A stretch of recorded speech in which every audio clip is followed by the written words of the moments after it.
Not only am I going to tell you what the 10 worst Nintendo 64 games are, I sat down, I hunkered in, and I finished all of them. Because are you even really a gamer if you've never finished this mysterious anonymous game? But you're going to have to stay tuned to see what this is. Now you might remember when I did this series called Mathematically Worst.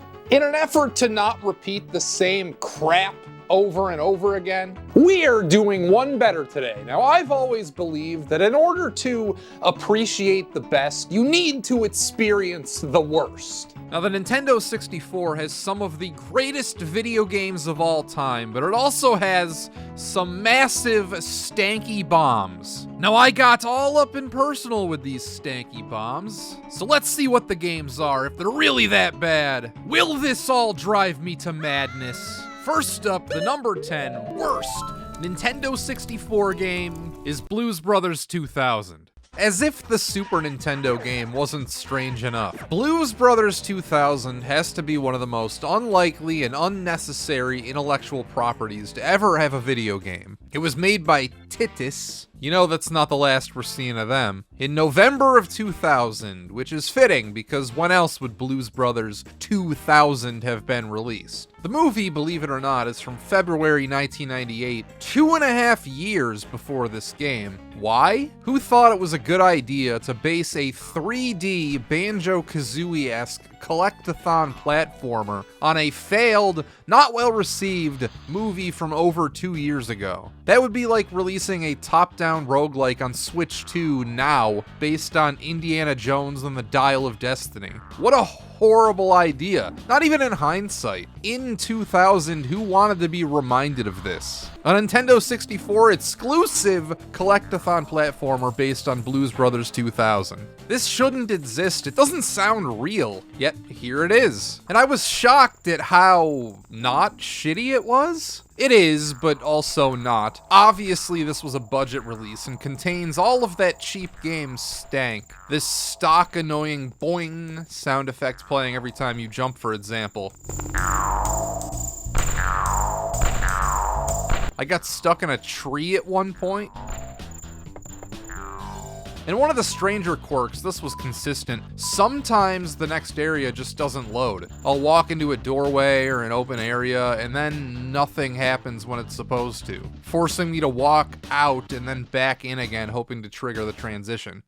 Our opening cutscene is hilarious if you're familiar with the movie. So you're sitting in jail, receive a postcard telling you to take care of this kid, with a developer cameo on the stamp, because that makes sense. Trusting the guy in prison to take care of some kid. Then, unrelatedly, you jump out of bed and state, "The Battle of the Bands is in less than 2 days. I've got to get out of here and get the band back together." Before a guard says, "The warden wants to keep you in jail," and drops the key to your cell. Alright?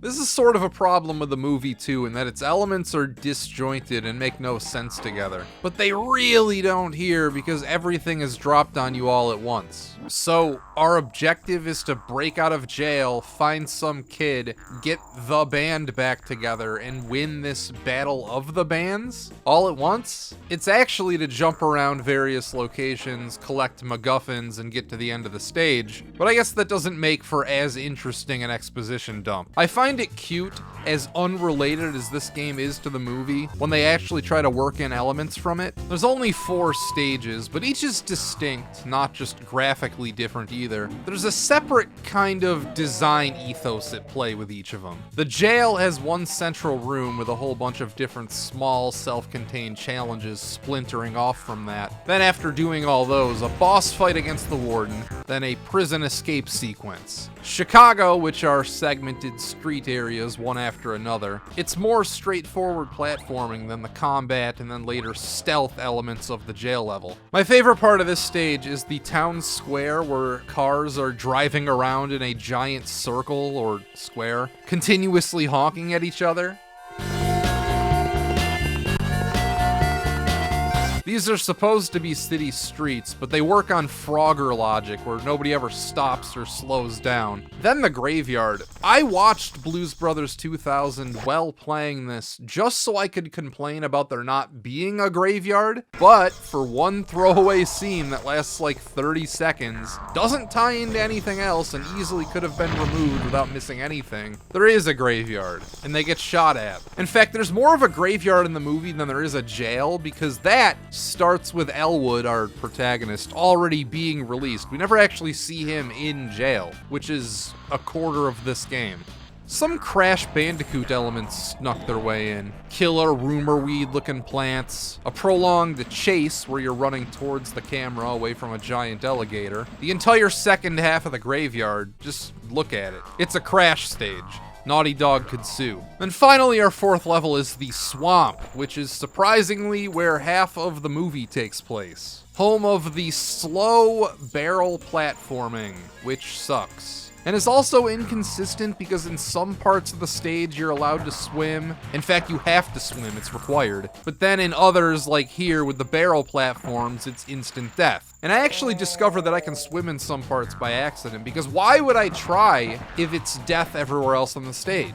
All the while gathering music notes, which are this game's main collectible. That and silver coins, which I either never realized or just can't remember what those do. It's probably just like an extra life at 100 or something. I don't think they do anything besides that. There's no in-lore reason why we need these music notes, but if you get to the end of the stage without them, hey Elwood, you need to find all 10 notes before we go. Oh, fuck off. I hate collectibles where you're forced to find all of them. Especially in a game like this where the stages are less Mario 64 and more Mario Galaxy. They don't even let you turn around to try to find the missing notes. Now, fuck you. Back to the level select. Redo the whole entire stage if you missed something. And look at this, it's the second one. I missed one at the very beginning. Even after finding it, I still have to go through the entire stage all over again. And because I went out of my way to watch this crappy movie, I have to nitpick. It makes no sense for this to be the character telling us that, because he is the police chief in the movie chasing after us. Until over halfway through,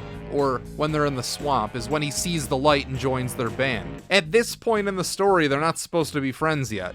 But whatever, who the hell cares? This might as well not even been a movie game because it's fucking Blues Brothers 2000. If nobody cared in 2000, then there's no way anybody cares now. The swamp is the worst stage for having to redo because of those awful, slow barrel platforms. No thank you, they are not fun. The best control schemes are ones that you don't need to stop and think about, and I would say that these are good enough. They function. You move, you jump, you nudge the camera around with the C buttons. There's a ground pound, you punch things with B. It's Mario-like. Blues Brothers 2000's largest crime is that the music sucks. It's all incredibly weak MIDI renditions of songs from the movie, and what a waste. If you're gonna go through the trouble to license the songs, we would have been better off with crunchy, overly compressed garbage than whatever this weak sauce is.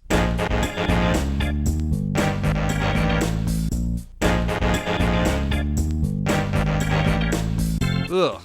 Music aside, game is fine. I think it landed on this list because of how strange the concept is as opposed to how awful the game is. It's easy to write off after dicking around for 2 minutes as one of the crappiest games on the system, but rest assured we can do much worse. It only took me about 5 hours to finish, and I had fun, for what it is. Here's the end of the last stage. We've arrived at the Battle of the Bands. Do you have all 40 notes? Why, yes I do. Does your band have all of its instruments? What? Was I supposed to be collecting instruments? Oh, fudge.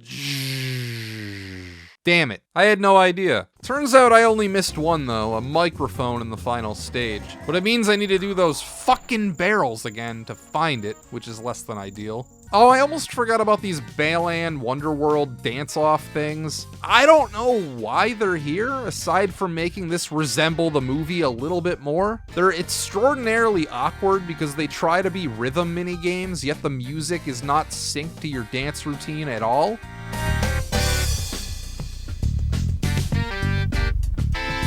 It's more difficult than it looks because they make you do all these inputs in a deceptively strict window, but the whole thing doesn't matter because I don't know what these are supposed to do for me. They're not required. Well, you're required to participate, but you don't have to win. Like here, I lose to this old lady who says she's here to, quote, ensure I'm good enough to compete, end quote. But after I lose, the game continues on like normal. I didn't lose any lives or music notes or anything. I lost the dance-off to a grandma and suffer no consequences of any kind. And it's not like if you win, you get anything positive either. They don't give you music notes. You don't get a power-up or anything either. So why is this dance bullshit even here? It makes no difference either way. The real reason they're here is to prepare us for the final fight, which I assume you do actually have to win. It's a huge dance-off. Then after I win, we're playing a concert, but where's the rest of the band? You know, those people who I've been rescuing over the course of the game at the end of these stages? I had to fight a giant fucking tree to get this kid, and where are they?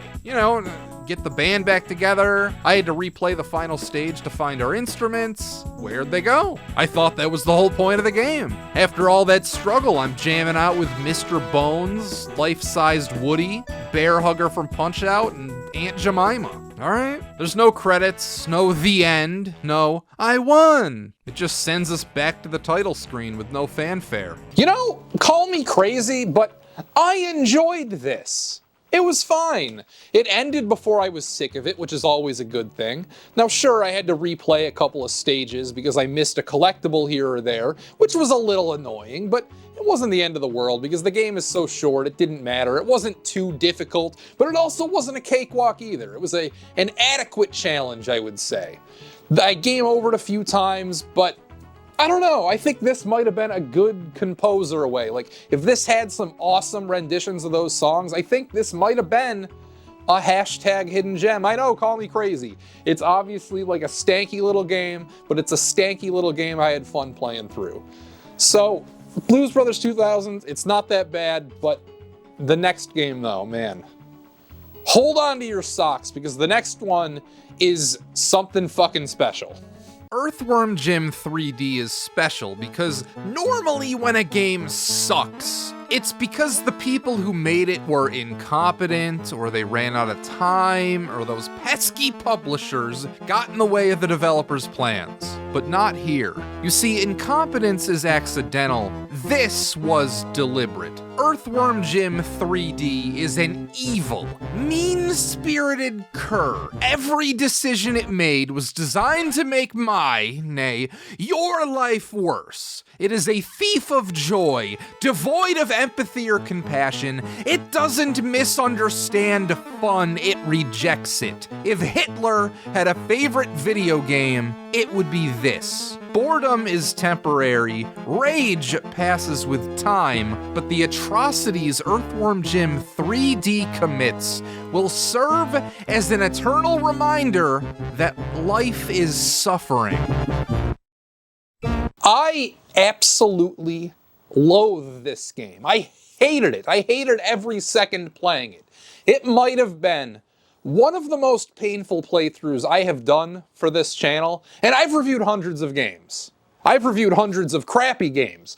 Many of them, like even most of the games I've reviewed are absolute trash, but this was a special case.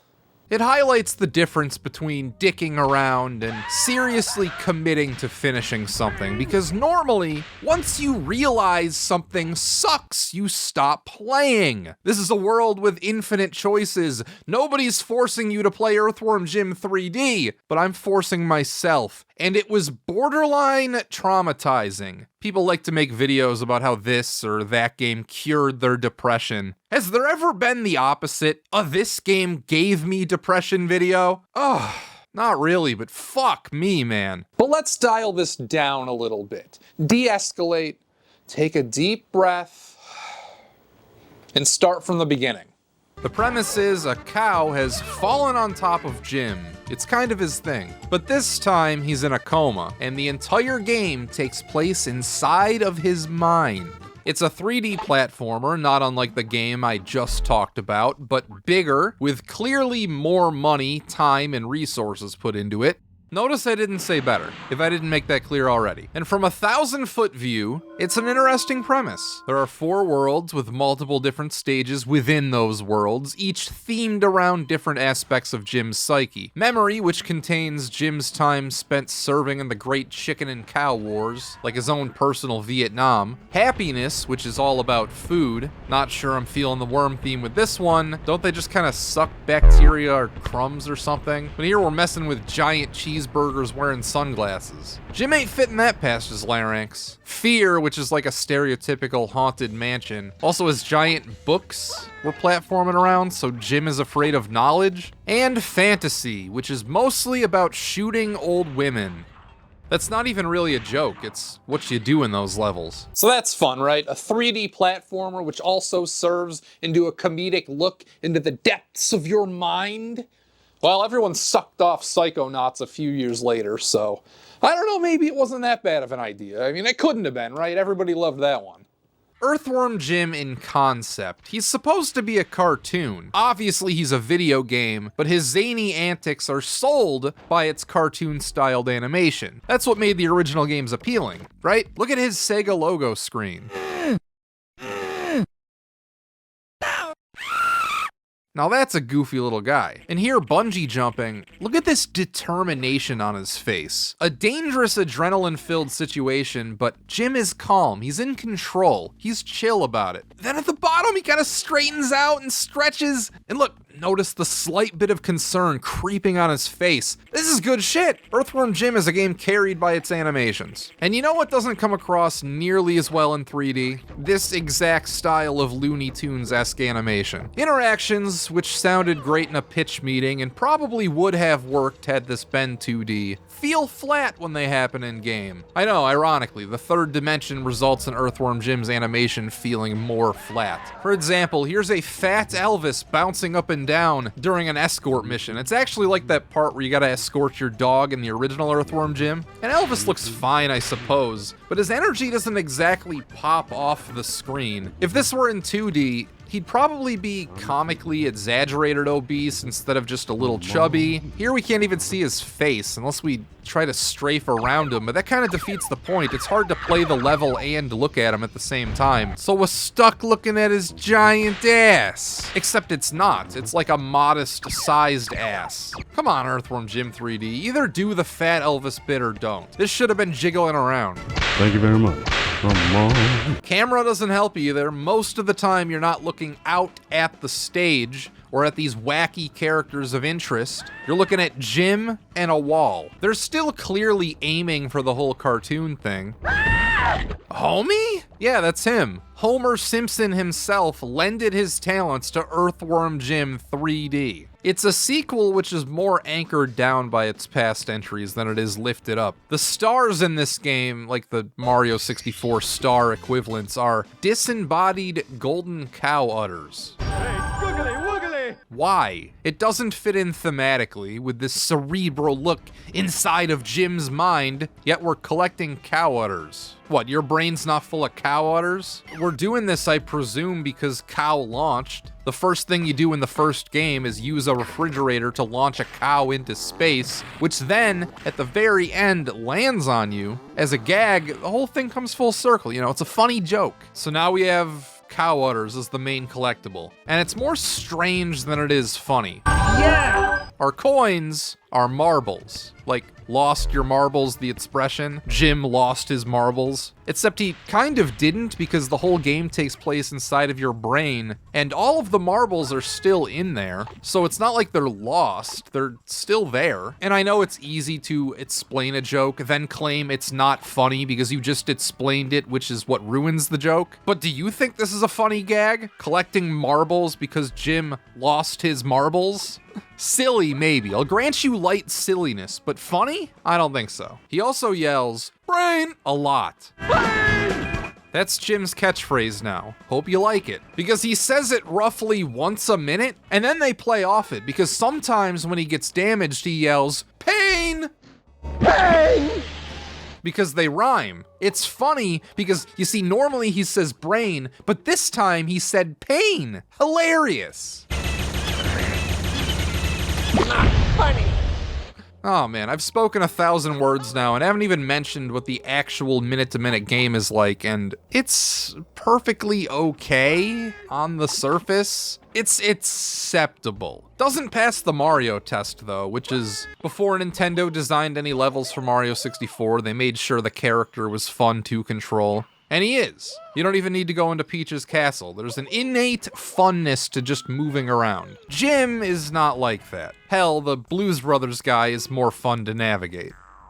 I always have to have my hands on the C buttons to keep this camera in check. I get it, it's an N64 game, but I never felt at peace with this. It's almost like a dual analog game with only one stick, with how often I need to reposition the camera. It works, but I wish there were more dynamic moments where it would go to a fixed position, or at least a suggested position for you to be able to see the action. This is something sneaky Mario actually does quite a bit of, where the camera will move to sort of a predetermined position, instead of it just being completely freeform. It's a real issue, and you spend half this game staring at a wall because of it. Because of this non-funness to control and the camera not keeping the action in focus, I was sick of playing this immediately. It doesn't look good, it doesn't feel good, the jokes aren't landing. There's an air of who gives a shit I had to push myself past to even get anywhere in this game. The overall stage design I think reminds me the most of Spyro the Dragon, in that they're quite large compared to the character anyway, and there's more of a focus on collecting the basic bitch-ass collectible. Like in Mario, coins are, you get 100 of them for a star, but you don't need to get coins. Unless you're shooting for 100% completion,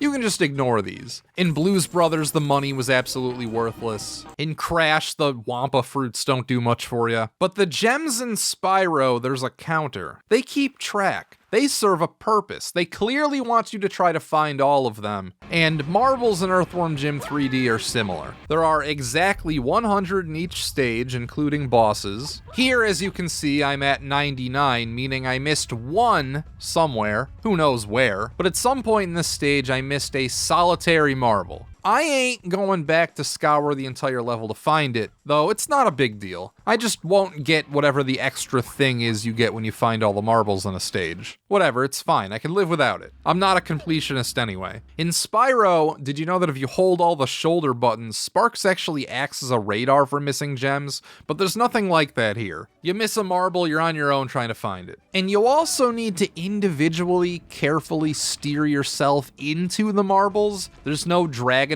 which picks them up when you get close, and it's really precise how exact you need to be to pick them up. If you don't overlap with the center of these things, you're not getting the marble, which is a small game feel thing, but it's a minor irritant which never goes away. I'm missing marbles the whole game. Picking these little worthless shits up should be a minor joy every time it happens. The sensation should be, oh boy, marbles, oh boy, coins, fun! Not, oh shit, missed it. I gotta trudge back through this quicksand. Just give me a sec. Okay, I got it. All right, where's the next one? All right. And it's bullshit that if you die at any point during a stage, you lose all of your marbles. So they're more like a high score collectible than a permanent one. That makes sense in Mario because getting 100 is an accomplishment worthy of a cow udder. But here, they're just used to unlock new stages. That's how this economy works. Cow udders unlock new worlds, while the marbles are what gatekeeps individual stages within those worlds. For example, start of the game, in order to get into the second stage, you need 60. Then the third, you need 101. So we gotta find about half. Not bad at all. So I really shouldn't be complaining then. But it does bring up the question, why does this game use a lives system? If you lose all of your marbles anyway when you die, no matter how many lives you have left, and if you get a game over, your only punishment is being kicked out to the hub world, then there's no real punishment. Cow udders save, that's progression. You just walk back to the level you died in and lose the exact same amount of progress you would have with any other death after a game over. You know what, now that I think about it, Mario 64 has this exact same problem as well. But I guess they just never thought about it in that game because that's, good. I don't know, whatever. Let's play the first stage. The game feel, it's okay, Jim controls okay, but early on I already have an issue with this room's design. So enemies endlessly respawn, but once you kill a certain number of them, the switch becomes available. I hit the switch, which then opens a door. One, it's not telegraphed that you need to kill enemies to be able to activate a switch. I was jumping around one of the many green box platforms you shoot to lower looking for a way forward, and since enemies respawn, there's no innate incentive to keep killing them. I thought they were just gonna keep coming forever. Two, why would killing all of the enemies not just open the door directly? If all the switch does is open a door, and all killing the enemies does is activate a switch, then why can't you just kill the enemies to open the door? Actually, inside this part, there are 3 identical rooms that you need to hit a different switch to open each door to go into a copy and pasted room that's just a hamster running on a wheel. You need to whip the hamster so it'll run, which will move this underwear a little further along. So why not just have the hamsters on wheels in the same room? Why store them in this separate place? It's flabby, and the idea of having to track down and kill every enemy in a game like this is dumb anyway. That's the kind of design you come up with when you have no ideas, and there's a segment similar to this in pretty much every single level. There are tons of cow udders which are gate-kept by just killing a bunch of enemies, and the game doesn't really tell you when that's the case. You're just expected to kill them all, hoping that you get one sometimes. Are these all nitpicks so far? Am I not digging deep enough? Yeah, that's fair, but I'm setting the stage. I get to the real shit later. Earthworm Jim is undoubtedly of higher quality than the Blues Brothers game, obviously, but I wanted to stick with it less. Stages are much more spread out. There's just a lot of walking over empty space in Earthworm Jim. These are more expansive than Spyro levels, and there's not even a run button. That's what makes those tolerable, that you can charge everywhere. Blues Brothers felt proportionally correct. The character moved at an appropriate speed for the stage, but here it's like you're a slow-moving worm in a much larger world. Fair enough for realness, but it makes for a shitty video game. Then they force you to find every cow udder. If I haven't made myself clear multiple times already in this video, that's bullshit. Let us miss a couple, please. You're forcing me to play with a guide because missing any of them means I can't move on with the fucking game. Every stage I go to, I need to find all of the cow udders. And of course, there's a lot fucking more of them, and they make you work way harder for one than they do for the music notes in Blues Brothers. Shit, they're stingier with these than Mario is with its stars. You're not hot enough to be this annoying, Earthworm Jim. At least the marbles aren't as strict. Here I am in the third world, Fear, the horror land, getting consistently between 70 and 90 something marbles a stage, and haven't run into any difficulties. So that's good. Some of these are bullshit, like the quicksand. You're forced to take damage to get all of these, because if you stay in quicksand long enough, you get hurt. So it's nice that they allow you to leave a few behind. And you might be thinking, oh, well, Jason, it's not that bad. It's not so bad, Jason. Why are you hating on this game so much? Well, allow me to introduce some of the worst boss encounters in video game history. Holy fucking shit. What kind of sick fucks thought that these were okay? Stating they're a difficulty spike doesn't even begin to describe the eldritch horrors which constitute the boss fights of Earthworm Jim 3D. They're all the same, which is the only nice thing I can say, because after hours of this, literal, I added it up. All 5 boss fights combined took me 11 and a half hours to finish, which is more time than how long to beat claims the entire game is. Also, $20 on Steam and GOG? You fucking shitting me? Yeah, if I chose to replay the game now, 11 hours, sure, but the first time, ain't no fucking way. No chance, because these fights are an actual skill you need to have complete mastery over. You need to be as good as whatever dipshit testing team played these segments for 8 hours a day, every work day for months on end. This game demands that you be as good as they were.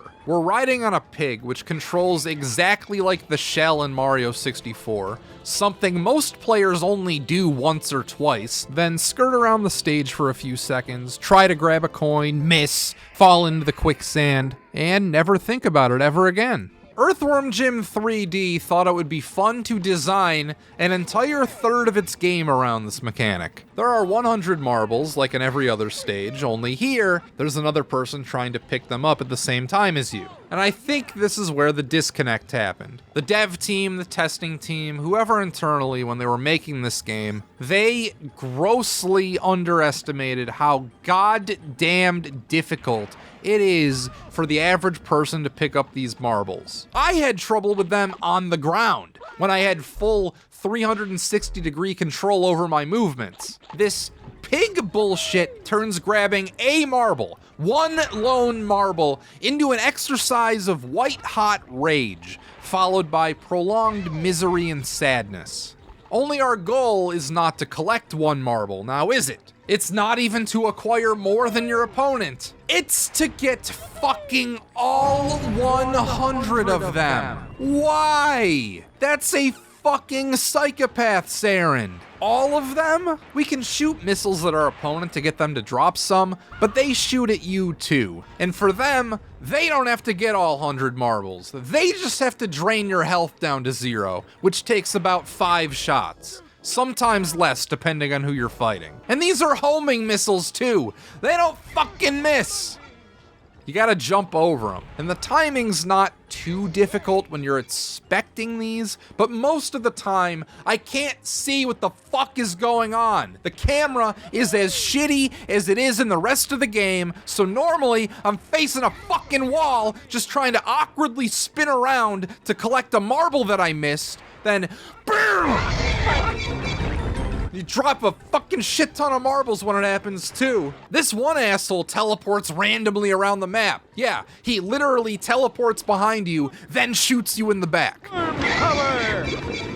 This really should have been 80 marbles to win, or 70 marbles to win, or just get fucking more than the other guy. Getting every single one of them is fucking ridiculous. It is a ridiculous requirement. Even 80 isn't fucking easy. You still have to learn the mechanics and get good at them to even get that far. I would be willing to bet that 99.99999% of people who try this game get through the first 2 stages, then try this first boss fight a few times, get nowhere close to winning, then give up. They replay Mario, they replay Zelda, they do anything the fuck else. Kids with options were not going to sit through this shit. They suck. And it's the worst kind, because I know you're sitting there thinking, oh, well, it can't be that bad. Like, Jason, will you shut up about the fucking marbles? No, I won't. They're shit.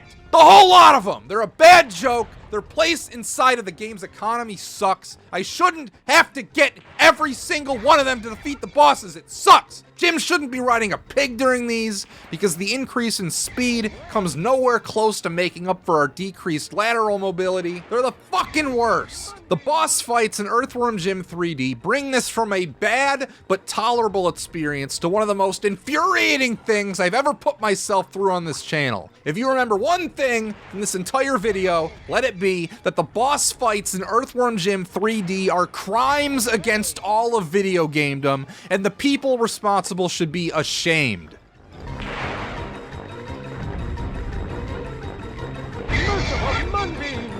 But if you want to see for yourself, I have a couple tips to make them at least possible. Firstly, every boss arena spawns in 3 missiles. You're allowed to carry 2 at a time, and I found that controlling the map's missile supply is mandatory if you want to stand any kind of a chance. Try to have 2 on you at all times, then fire one of them off on your way to pick up the 3rd. It's tempting to always go for the marbles because that's our objective, but patience is the key here. If the enemy can't hurt you, you can't lose. Second, when the enemy fires a missile at you, stop everything and don't even think about the marbles or picking up missiles for yourself anymore. Focus 100% of your attention on the enemy's missiles so you can avoid it. Again, if they don't hurt you, they can't win. At the end of the day though, unfortunately, it's a muscle you gotta train. The controls are so shitty, you just gotta get used to them to a point where you can do it. And I am not proud that I am now good enough to add this to my gamer resume. It's not worth it. It's really not.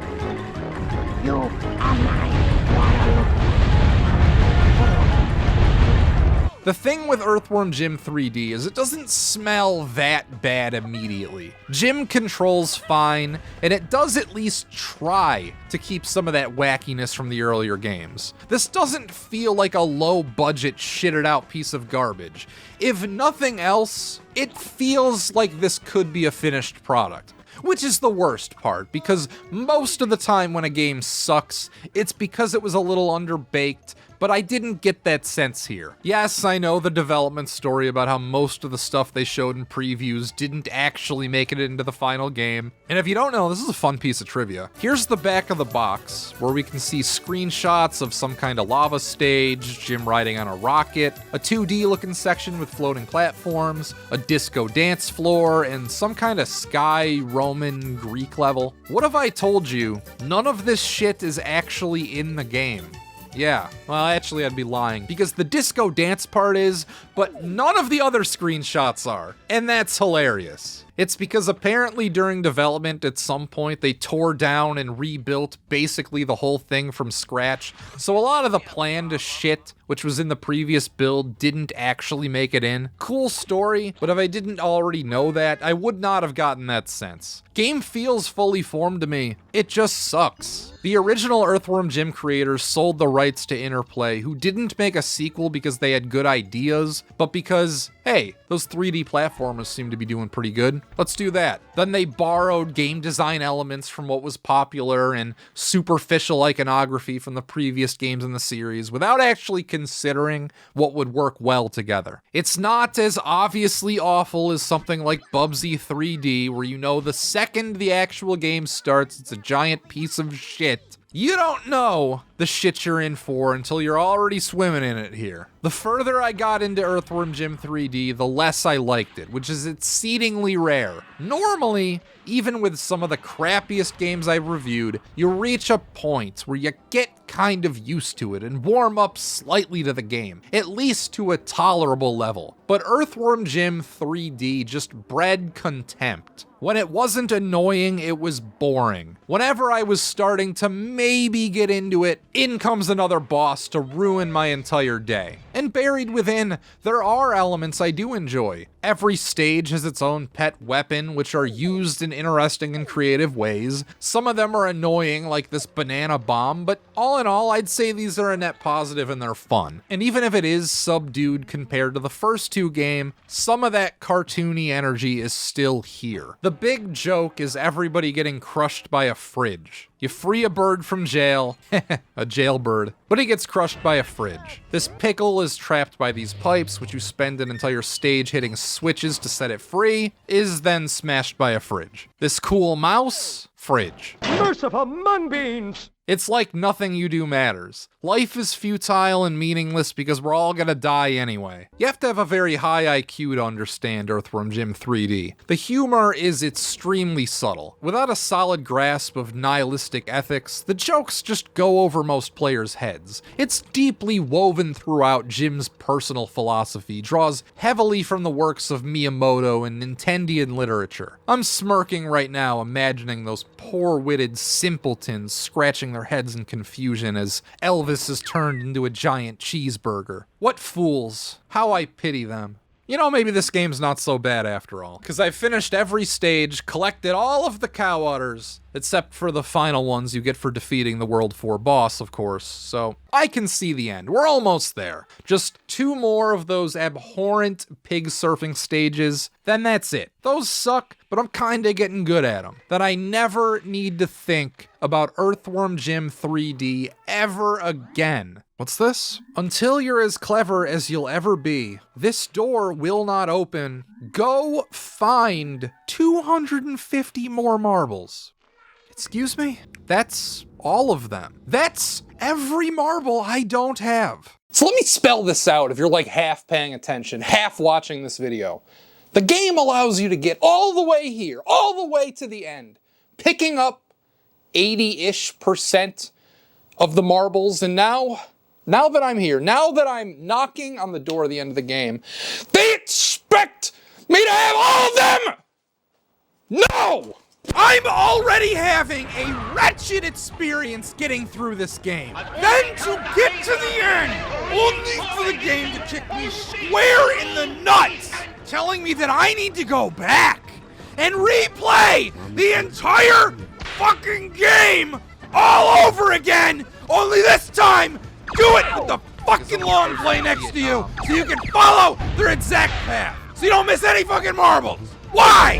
Why? I got 99 in this one! That's not enough! That's not enough! Who does this? Why? What the fuck is wrong with them? Oh my god.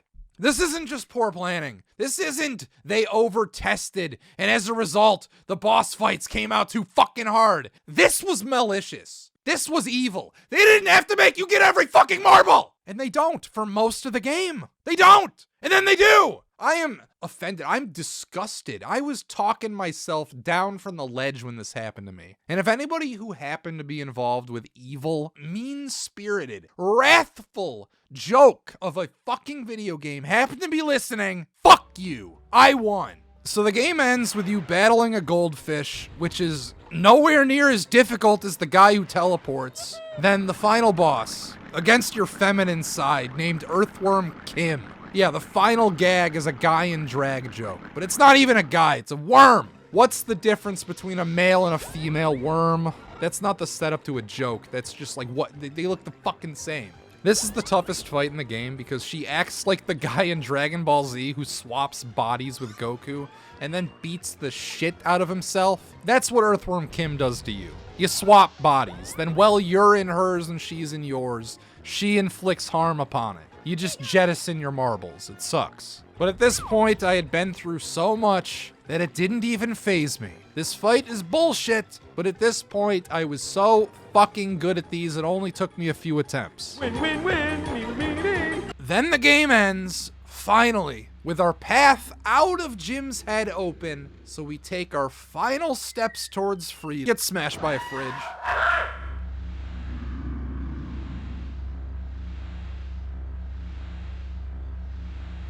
Oh, and that's not even the bad ending. That's the only ending to Earthworm Jim 3D. What a fucking ordeal, man. There were many points during this where I thought about scrapping the entire video, that I considered stepping away or reworking the whole premise because of Earthworm Jim 3D. It really was that strenuous. It was the most strenuous thing I had to get through for the video, and I didn't think I was going to make it through a lot. But at this point, I already had a few in the can. This wasn't the second game I played. I played a few before this. So that was enough motivation to trudge through, and I really believed in the idea of the video, so I just had to get through it. But man, it was fucking painful.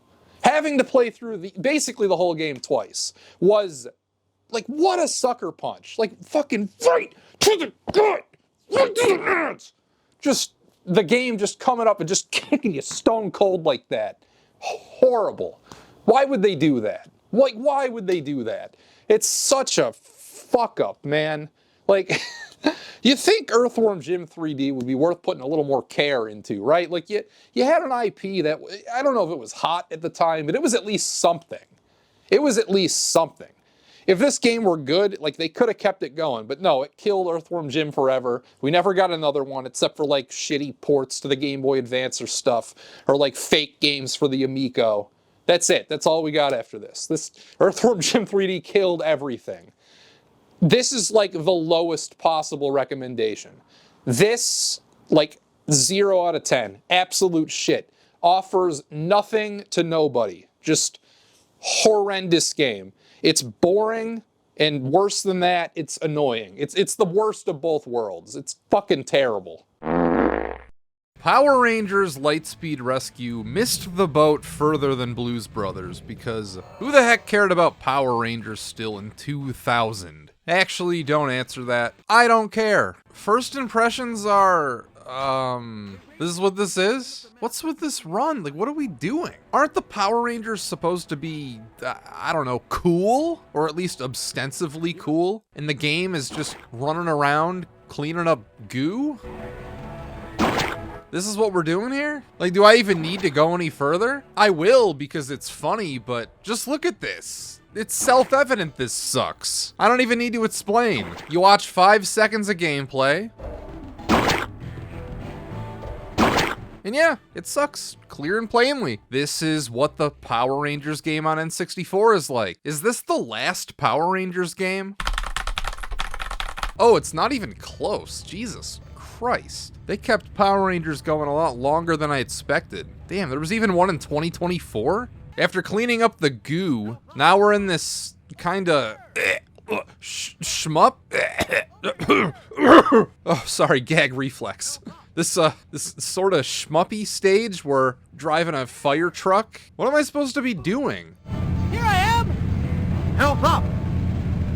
Over here! Over where? Am I supposed to hit these flaming cars off the road? No, so these blue dots, see, these are water, and we shoot the flaming cars to put them out. Except it doesn't put them out, it disintegrates them. They're gone now. Presumably the people screaming, "Help! Over here!" They're dead now. No more. There's 4 types of stages. Walkabouts, like the one cleaning up the slime. These driving sort of shoot 'em up ones. Though calling them shoot 'em ups is giving it way too much credit. Unjerk for a second. I'm not a fan of shoot 'em ups, but I can see that it's a genre of video game with some inherent value, and this doesn't have that. There's these flying ones, which probably have the most potential if I'm being real, but are still incredibly underbaked and stupid. And then these first-person mech battles, which are over so fast they're almost not even worth mentioning. A nitpick I have right off the bat. If I haven't made it clear, I am not a Power Rangers fan. I don't know anything about Power Rangers. It was before my time. Don't care. But isn't the whole appeal that it's supposed to be like a martial arts show? It's guys in suits beating the crap out of each other, fighting monsters, that sort of thing. Why in a Power Rangers game are we going around shooting balls of light out of our dick? That's our primary method of attack. Actually, it's not our that's our only method of attack. Actually, you don't even really need to shoot anyone. The stages are so large and the enemies so slow. You can get away with just running away from them. You don't really have to fight much of anyone in this, unless defeating them is explicitly a stage goal, but it's normally not. Normally you're just cleaning up puke, or tree branches, or rescuing people who are just standing still on the street. Rescuing them from what? It's not like Zombies Ate My Neighbors where the enemies actually attack the NPCs. And now that I bring it up, this kind of is like the most ghetto version possible of Zombies Ate My Neighbors. Bird's eye view and you're just kind of walking around shooting stuff. But instead of shooting cool stuff like zombies, it's these generic monsters which may or may not even be from Power Rangers. Here in this next stage, we've upgraded from cleaning puke to picking up tree branches. Yay. Because that's what I want when I play a Power Rangers game. I want to cosplay as park rangers and firefighters. Exciting. This is the closest to a hyperscan game we get on the Nintendo 64. Incredibly shallow gameplay that wasn't thought all the way through, and I still can't get over this. Their idea for a Power Rangers video game was to slowly flail around, clearing trees from a park, cleaning up Nickelodeon slime, and if you feel like it, you can stop and jizz out balls of light. If you really want to fight some people, but you don't have to. And when you die, I don't know, I never died. That's not a flex, this game is for toddlers. That was apparently their target audience. You sip on your binky, your juice, then you sit down and rot your brain in front of Power Rangers Lightspeed Rescue. It was like the Paw Patrol of its time. Want to see the final fight?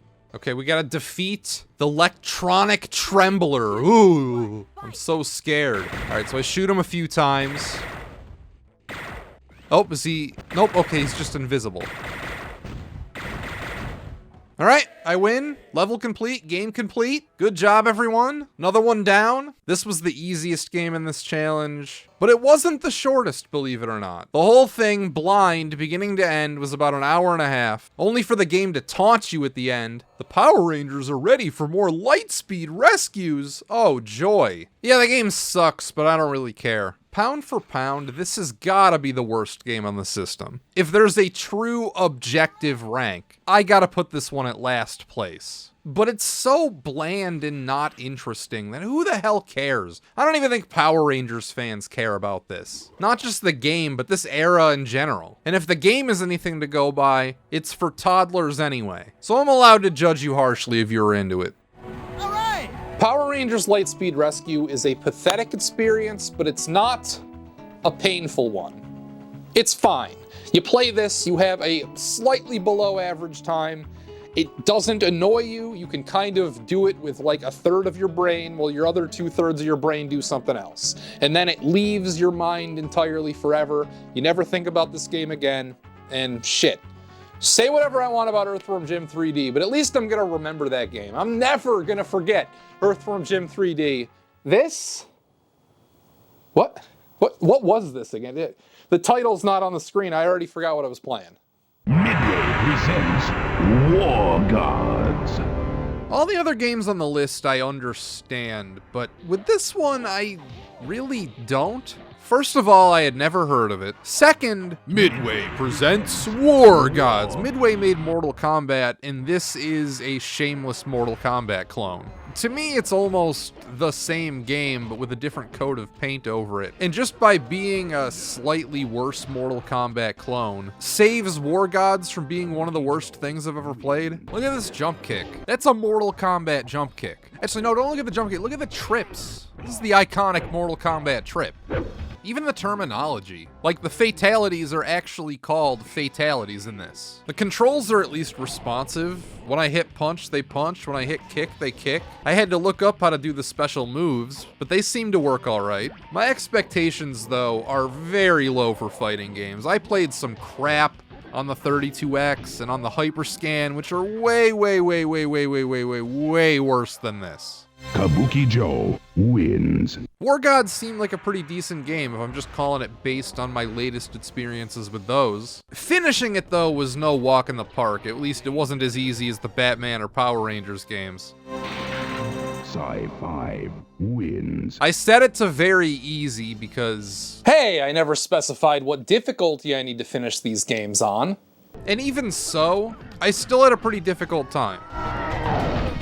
At least before I learned how to manipulate the AI to win every single match. We'll get to that though. So naturally your first instinct when playing an N64 game is to hold the controller like this. But I found that I actually like playing War Gods with the D-pad more. It just allows more precise move inputs when I'm trying to do special moves. Thankfully they're interchangeable, the game lets you use either or. Something that I wish more N64 games did. Even 3D ones, I feel like they would benefit from having some sort of D-pad control option, but almost no game opts to do that. Now maybe it's common for fighting games on N64. I can't say I'm the most experienced with them. So I'm playing like normal and I'm doing alright. I'm able to win the first 3 or 4 fights before the game gets too difficult and I start jobbing out. My natural instinct when playing fighting games is to never ever use the block button because blocking is for fucking wimps. But I wasn't getting anywhere playing it normal, so I figured, hey, let's try this blocking thing. And that turned into me playing like a 4 corners stalling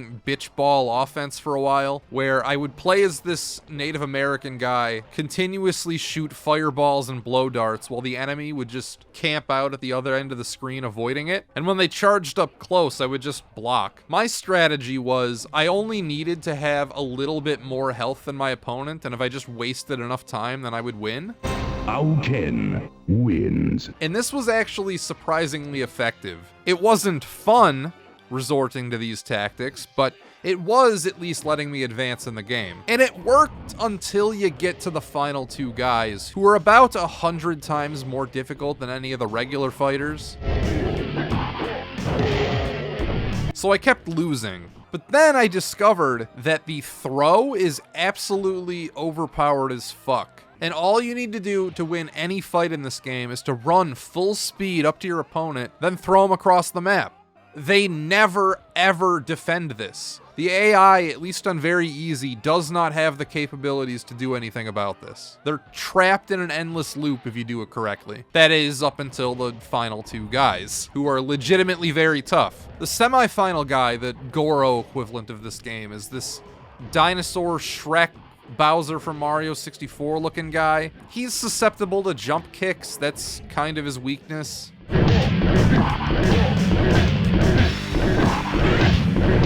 Danger!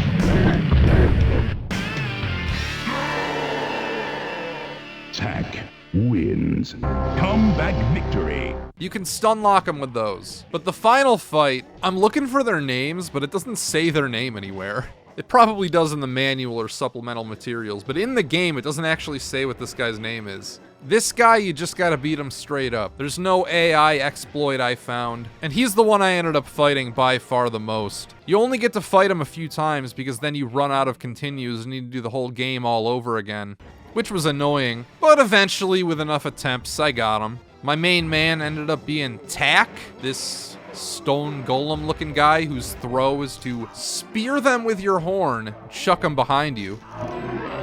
Danger! The ending is nothing spectacular. You just get this one screen. You are victorious! Tack has vanquished Exor. I guess that was his name. Or in hand, he has saved the planet. For now. But there will be new enemies to fight, new fights to win. Because the time, the place, and the cause may change. But war, like the gods themselves, is eternal.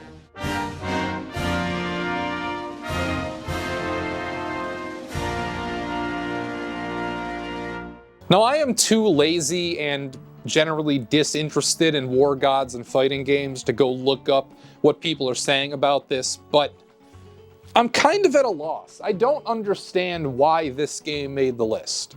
It's certainly not the 7th worst Nintendo 64 game. I'm fairly certain I could find way worse than this, even just fighting games. I guarantee, like the clay fighting game, like Clay Fighter Sculptor's Cut, it's probably a lot worse than this. I haven't played it, so I don't freaking know. But I imagine there's some crap on the N64 that's a lot worse than this, even just as far as fighting games go. So, I don't know, maybe there's some deep underlying issue that I'm just overlooking. And yeah, I'm sure it's not a viable tournament fighter, but that's not everything. In fact, back then it was barely anything. You sat down, you played a couple rounds with some friends, and this game would have gotten the job done. This would have made for a fun hour, hour and a half with friends back, I don't know, 20 years ago. I'd had a decent time. These days, yeah, I'm not gonna play War Gods, I'm gonna play something else, but I don't know, in that context with friends, I think this game could actually be fun. And yeah, I don't know. I don't know why this is here. Next game. Batman Beyond Return of the Joker is a lot like that one game I was just talking about. I think it was called Park Rangers Rescue or something, in that it's a cheap, simple, short, licensed game which elicits no emotion whatsoever. It's a classic style beat them up where you play as Batman walking from left to right, punching and kicking dudes in the face. And I could stop the review there. It's cheap shovelware. The company who made this, Ubisoft, by way of Kemco, Kemco is behind some of the worst Super Nintendo RPGs if you're not up on the lore. They clearly did not care about this project. And that's really all which is wrong here. The simpler your game, the more premium it needs to feel. You got a simple game that's also cheap feeling? Now that's a dastardly combo. It's not even really that bad, just out of time. On the NES or SNES, nobody bats an eye at yet another repetitive, standard beat-em-up. But on N64, I don't know man, times have changed, expectations raised, and it's also the kind of game which benefits from being 2D sprite-based. With 3D models, everything feels so flimsy and insubstantial. You gotta do way more animation, and they just weren't willing to put in the work for it. I beat this blind first attempt in 35 minutes. There's just no meat here. For the sake of the challenge, thank God, that's 3 layups in a row. But as a reflection on the game, you're a kid and rent this for a weekend in 2001. You know what? You could have done worse. It's okay in that context. You get this for Christmas, different story. It's joining the pile of misfit games after a week, maybe even less. Then God forbid, you're a kid, you love Batman, you spend real-world money, real-world kid money, expecting a Batman experience on par with Mario or Zelda, Now that's heartbreaking. The game itself, there's almost nothing to say. Uses the rumble pack. Strangely, most of these games do. But what's weird is that it vibrates when you punch and not on impact like you would expect. Like it vibrates as soon as you hit the button as opposed to when the punch actually hits an enemy. In fact, you can just make it rumble at any time. You don't even need to hit anybody. The game is comically easy except for maybe this one part where I need to destroy this machine. Here's its HP up in the corner. I'm doing 1 damage per kick, which would be fine if I could just stand here and wail on it. This laser blasts the shit out of me whenever I get close, so I can't just tee off. You have to lure the laser to the top of the screen, then quickly run down, get a couple kicks in, then run back up. It's annoying. Every other boss you just stun lock and then beat the piss out of. Even the Joker.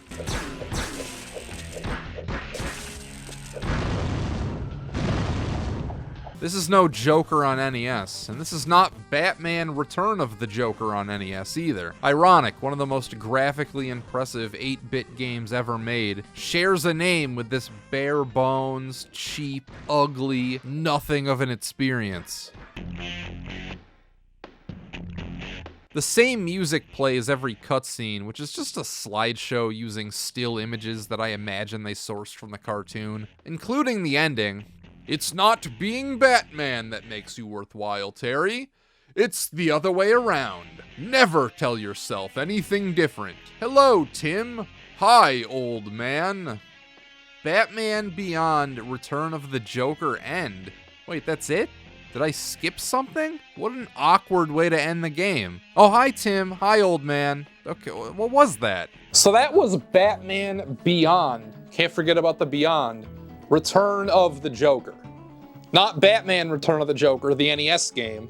Shit, they would have been better off releasing the NES game on this because it's a lot more impressive. It's strange how Batman Return of the Joker on NES is like one of the most technologically impressive NES games. It is some of the best graphics on the system. To this, which is like one of the shittiest looking, most underwhelming things on the Nintendo 64. It's similar to Power Rangers in that the game is just so simple. There's no real meat to sink into. It's not even a good game to roast because there's just not that much to it. It's like Power Rangers, not even really worth remembering. I want something putrid for this video. Like, I want entertaining bad. This is not entertaining bad. This is just very, very bland bad. And that's no fun. That's not fun to make fun of. But I want something that's not just crappy for this next game.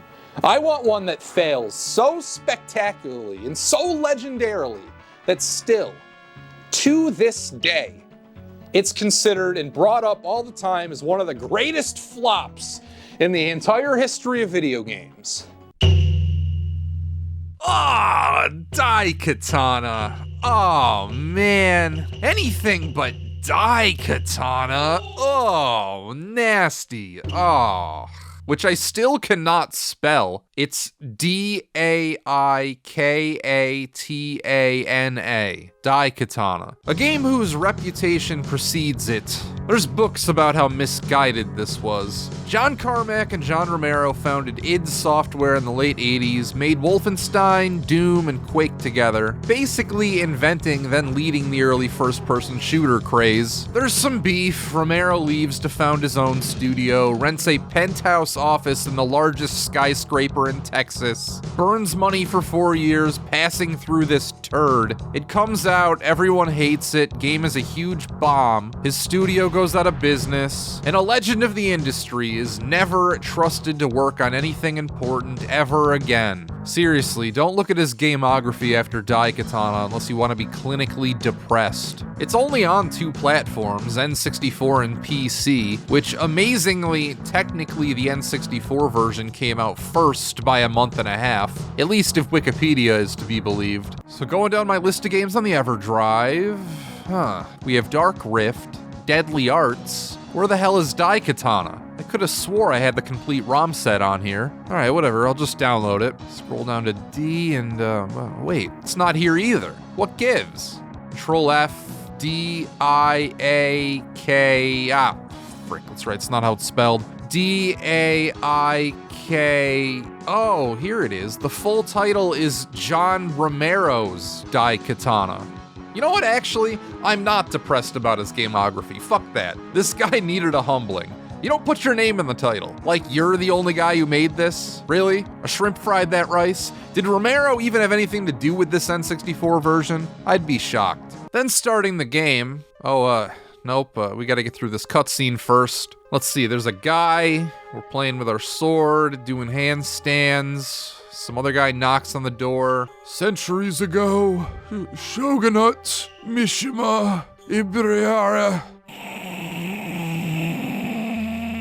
He says a bunch of shit that I have no context for and could not possibly care about. I thought I was playing a shitty Quake clone, not fucking Fire Emblem. And it just keeps going on and on and on. Not every day one of the worst games of all time starts with an 11-minute cutscene. Normally they're far too lazy, but here we are. It's like they're daring you to shut the game off before the thing even starts. It's so fucking boring. Play this late at night and you'll fall asleep before the gosh dang game starts. Speaking of, it's a first-person shooter on the N64, so of course it sucks. I don't even like GoldenEye, so this never stood a chance. First impressions were, we have the same problem as Doom 64. Why is it so dark? I have to go into the settings, crank the brightness in the menus, then turn it up on the TV, and also it's worse on the CRT. At least on an LCD monitor I can blow it out to actually see what's going on, but here, I'm sorta stuck. Then the controls are the most cursed thing you could even imagine.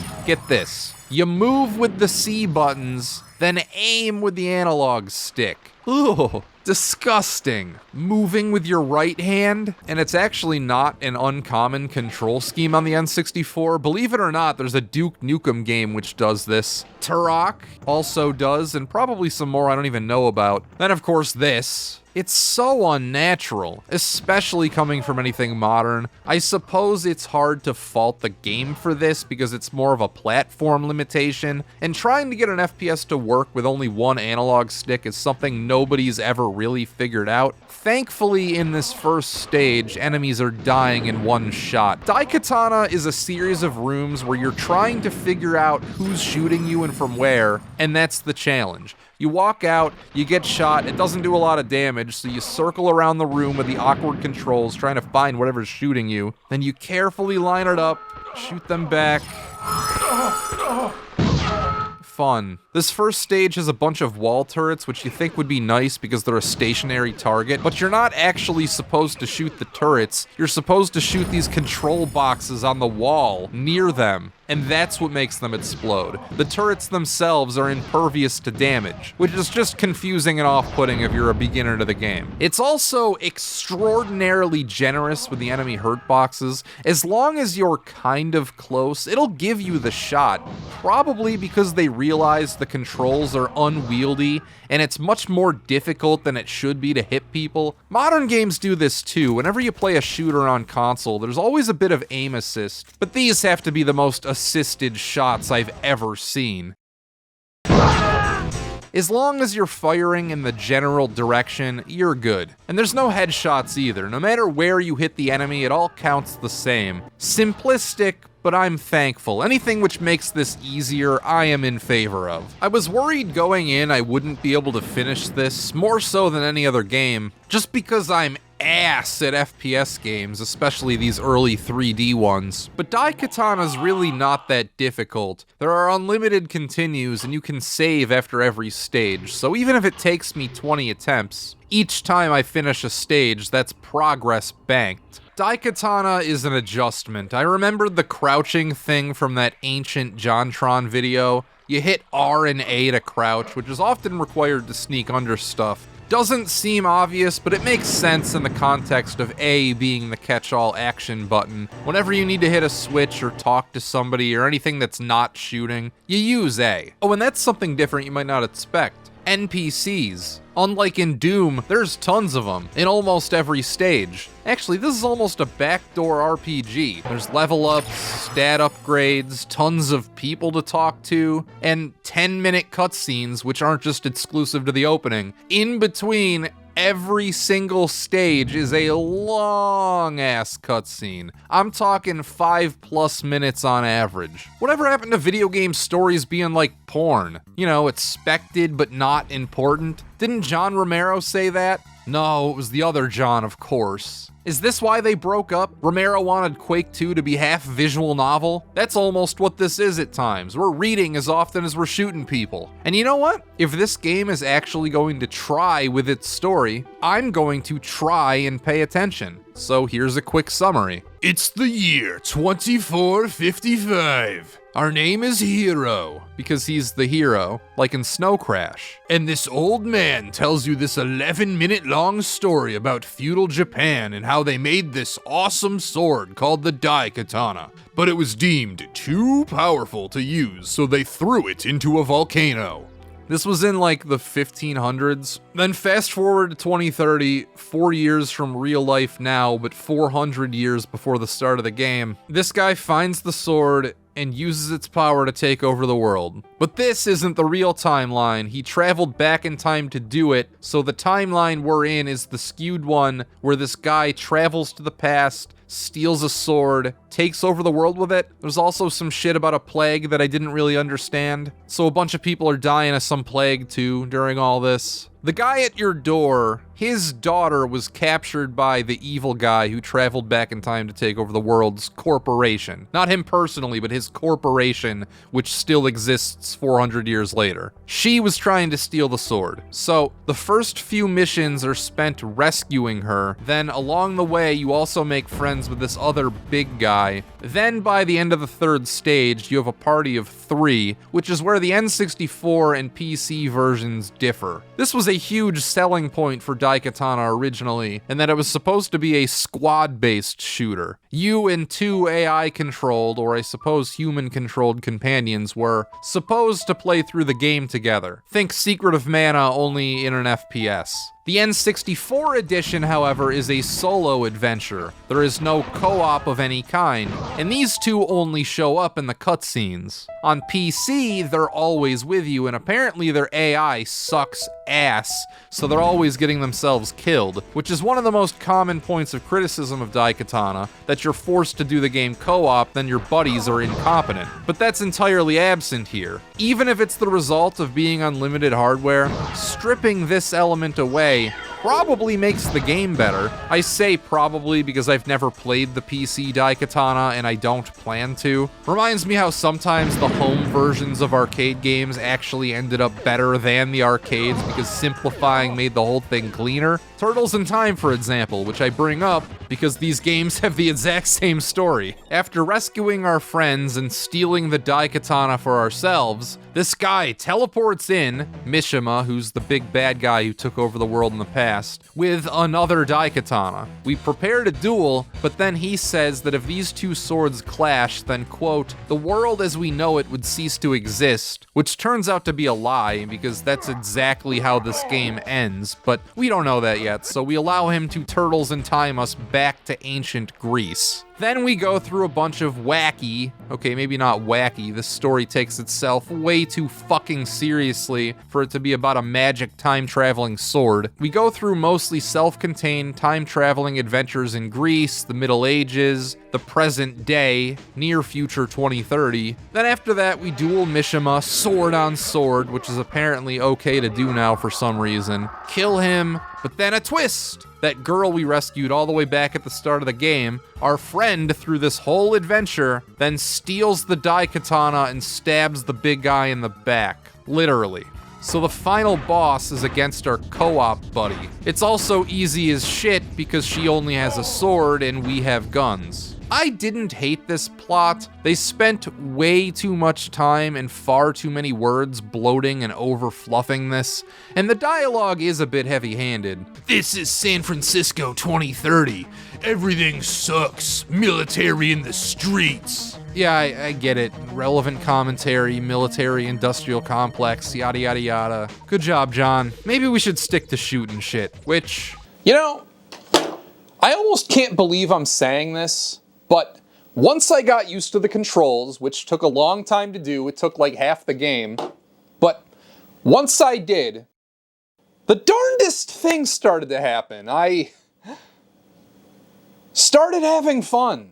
Not even in an ironic sense, or I'm tolerating this because I know it'll make for good content. I enjoyed Daikatana, genuinely. Eventually, this cursed control scheme somehow became as natural as any dual analog setup is to me, after copious blows to the head that I don't remember because I'm concussed. But eventually it's like a switch flipped, and I was able to appreciate the varied stages, weapon variety, and overall design. A huge problem I have with Doom is I'm always fucking lost. Half the time I'm playing with the in-game map open. Daikatana doesn't have a map, which is a shame because sometimes it could use it, but not nearly as much as Doom does. There's no bullshit key cards or anything to keep track of like that. Most of the stages are either fairly linear or they're meant to be tackled like a scavenger hunt. I just think there's a much better direction and sense of flow to these stages than there was in Doom. I've never played Quake, so I can't attest to that one. But at least jumping from Doom to this, I see the improvements. There's quite a few where our objective is to find various pieces of a thing which allows us to progress. They're a nice change of pace, and it also mixes things up with underwater gimmicks, more of these vertical ascending ones, a prison break, which is cool. I like this game, damn it! What's everybody complaining about? Maybe my expectations for a first-person shooter on the freaking Nintendo 64 are just so low that anything that's playable just sails way above that, but South Park didn't make the list. How does this make the list and South Park doesn't? It doesn't make any goddamn sense. That game's obviously way worse than this. Like, it should just be clear to see. Man. But that's even doing this a disservice. I am gonna go full contrarian here. I'm taking a stand. I'm standing up. I'm saying Daikatana, at least on the N64, actually good. I enjoyed it. I had fun. Legitimately. I still have plenty to complain about, though. You can't actually use the Daikatana, which is disappointing, despite having it in storyline for almost the entire game. It's supposed to be this amazing, world-ending, cataclysmic weapon, but we never see it anywhere near that powerful. The duel against Mishima is cool, after an entire game of build-up, but it's just a normal sword fight. Surely this slab of metal wasn't worth the trouble. And if we're doing the time travel thing, it sort of falls apart because we have guns. Wouldn't our super sci-fi weapons from the 2400s just slaughter everybody in ancient Greece or the Middle Ages? We would be their literal gods, instead of the game progressing like a normal difficulty curve where somehow getting through ancient Greece is more difficult than getting through modern day. Modern sci-fi 2400s days. Instead, they use this as an excuse to work in other weapon types, such as this magic trident or a crossbow. The level up system, I believe, hurts more than it helps, because when you die, everything is reset back to 0. This is the same problem Doom or most shmups have, where you get all powered up with a huge arsenal of overpowered weapons and stat increases, die, then the game becomes 10 times more difficult because you lost all of your shit. There are no checkpoints inside of the stages themselves, which is fair 90% of the time, but any stage with a boss fight is brutal because it's like doing 2 levels in one. The main stages aren't any shorter here, it just ends with an encounter that you're likely to lose. This guy with the lightning is no joke. He was whooping my ass, and the stage preceding him took me 20 minutes the first time to get through. Now sure, after a bunch of failures and having to redo the stage a shitload of times, I whittled this down to a 4-minute run, but still, they say Dark Souls has brutal boss runbacks. None of them take that long. 4-2 starts with you already getting shot, which is bullshit, especially after a long cutscene, so I'm not ready. Actually, I have another nit to pick with this stage. There's a whole bunch of elevators you use to get through it, but you can't physically move when you're inside of them. You need to wait until they completely stop. You can still move the camera, but your physical being is locked in place. And of course, they always have people on the other side of the elevators ready to shoot you before the thing fucking stops. So you're just getting cheap shotted a whole bunch in this level. Though the largest thing holding this back is age. I do not like the era of first-person shooters which came out after Doom but before Halo, where you're moving in all 360 degrees, you can look up and down. The technology just wasn't there yet, especially not on console. You're always trapped in these little dinky hallways, and they feel so limiting. They all feel like I'm running through a maze. But Halo was right around the corner, and it was so much better than anything the N64 could ever hope to achieve. I can't not help but compare these two. I know it's not fair, but that's what my unconscious expectations are. Modern games have spoiled me, and I find it hard to go back to this era of first-person shooter. I was looking forward to this the least in the entire video. When I compiled the list, when I saw the list of games I would have to play for this idea, when I saw what it was, Daikatana was the one. It was the one on that list where I just didn't want anything to do with it. I tried to think of ways to lawyer my way out of it. Like, is there any way I can like change a couple things here or there? Just, just push it off the list so I don't have to deal with fucking Daikatana? This was the one. This was the one out of the list of games that I didn't want to play the most. And then it ends up being my favorite. It ends up being my favorite of the bunch. And my favorite FPS on the N64.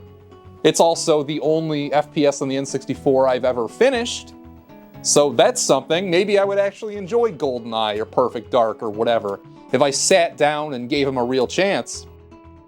Maybe that's the lesson to take away from this. Maybe I like old 90s FPS jank games if I just give them a chance, because there is an initial learning curve. You need to get used to it. The controls aren't natural, they're cursed as fuck, but again, that's like a problem with the N64. That's not even like a problem with the game. And again, like, didn't play the real version. The real version of this game's on PC. It's got like bad AI and like shitty characters following you around. This doesn't have that. And I think it's cool. I think this game's cool. Thumbs up. I like Daikatana. Try it out. If you're curious, like, actually try it out. It's cool. This is a specially branded EA Sports, if it's in the game, it's in the game memory card. They're called controller packs on the Nintendo 64, with a K. P-A-K. Most first-party games do not use these, so it's entirely possible that you have never had to use one. Essentially to cut costs, because manufacturing the internal memory inside of a cartridge would have cost the game publishers more money, Nintendo allowed them to offload some of the cost onto you, the consumer. It helped, but Nintendo 64 cartridges would still end up being much more expensive at retail than a PlayStation 1 disc. 8 out of 10 of the games on this list use one of these to save, with the exceptions being War Gods, which has no save, and Earthworm Jim 3D. They spared no expense to torture me with that stupid fucking game. The way it works is screwy because normally there's some kind of obvious save game manager built into the operating system, but the Nintendo 64 doesn't have an operating system. You power it on and the game just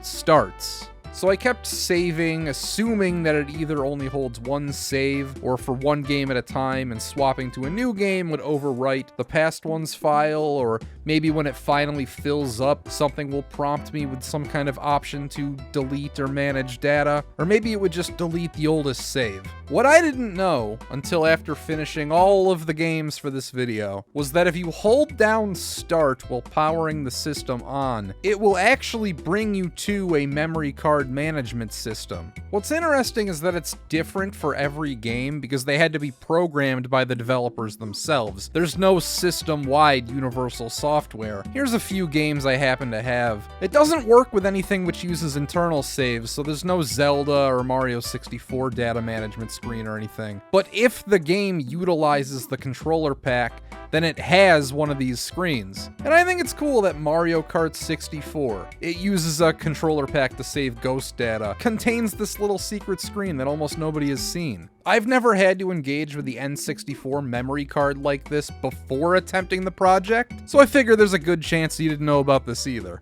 Really, packs in general are a strange, uniquely N64 thing. Of course, there's the Rumble pack. Pop in 2 AAA batteries and vroom!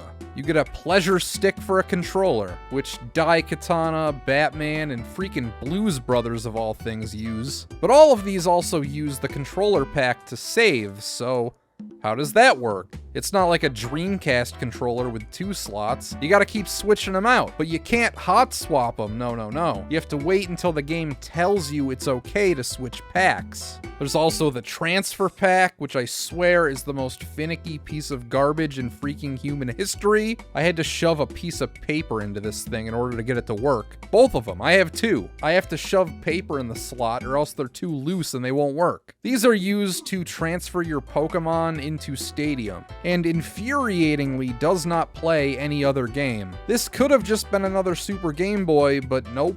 They never felt like going that far. I know a couple other games use this too, but it's the Pokemon device. That's its primary function. There's also a microphone, which I don't have, which was for another worst Nintendo 64 game contender, Hey You Pikachu, which did not make the list, but it easily could have. And of course, I can't forget about the iconic Tremor Pack Plus. Performance.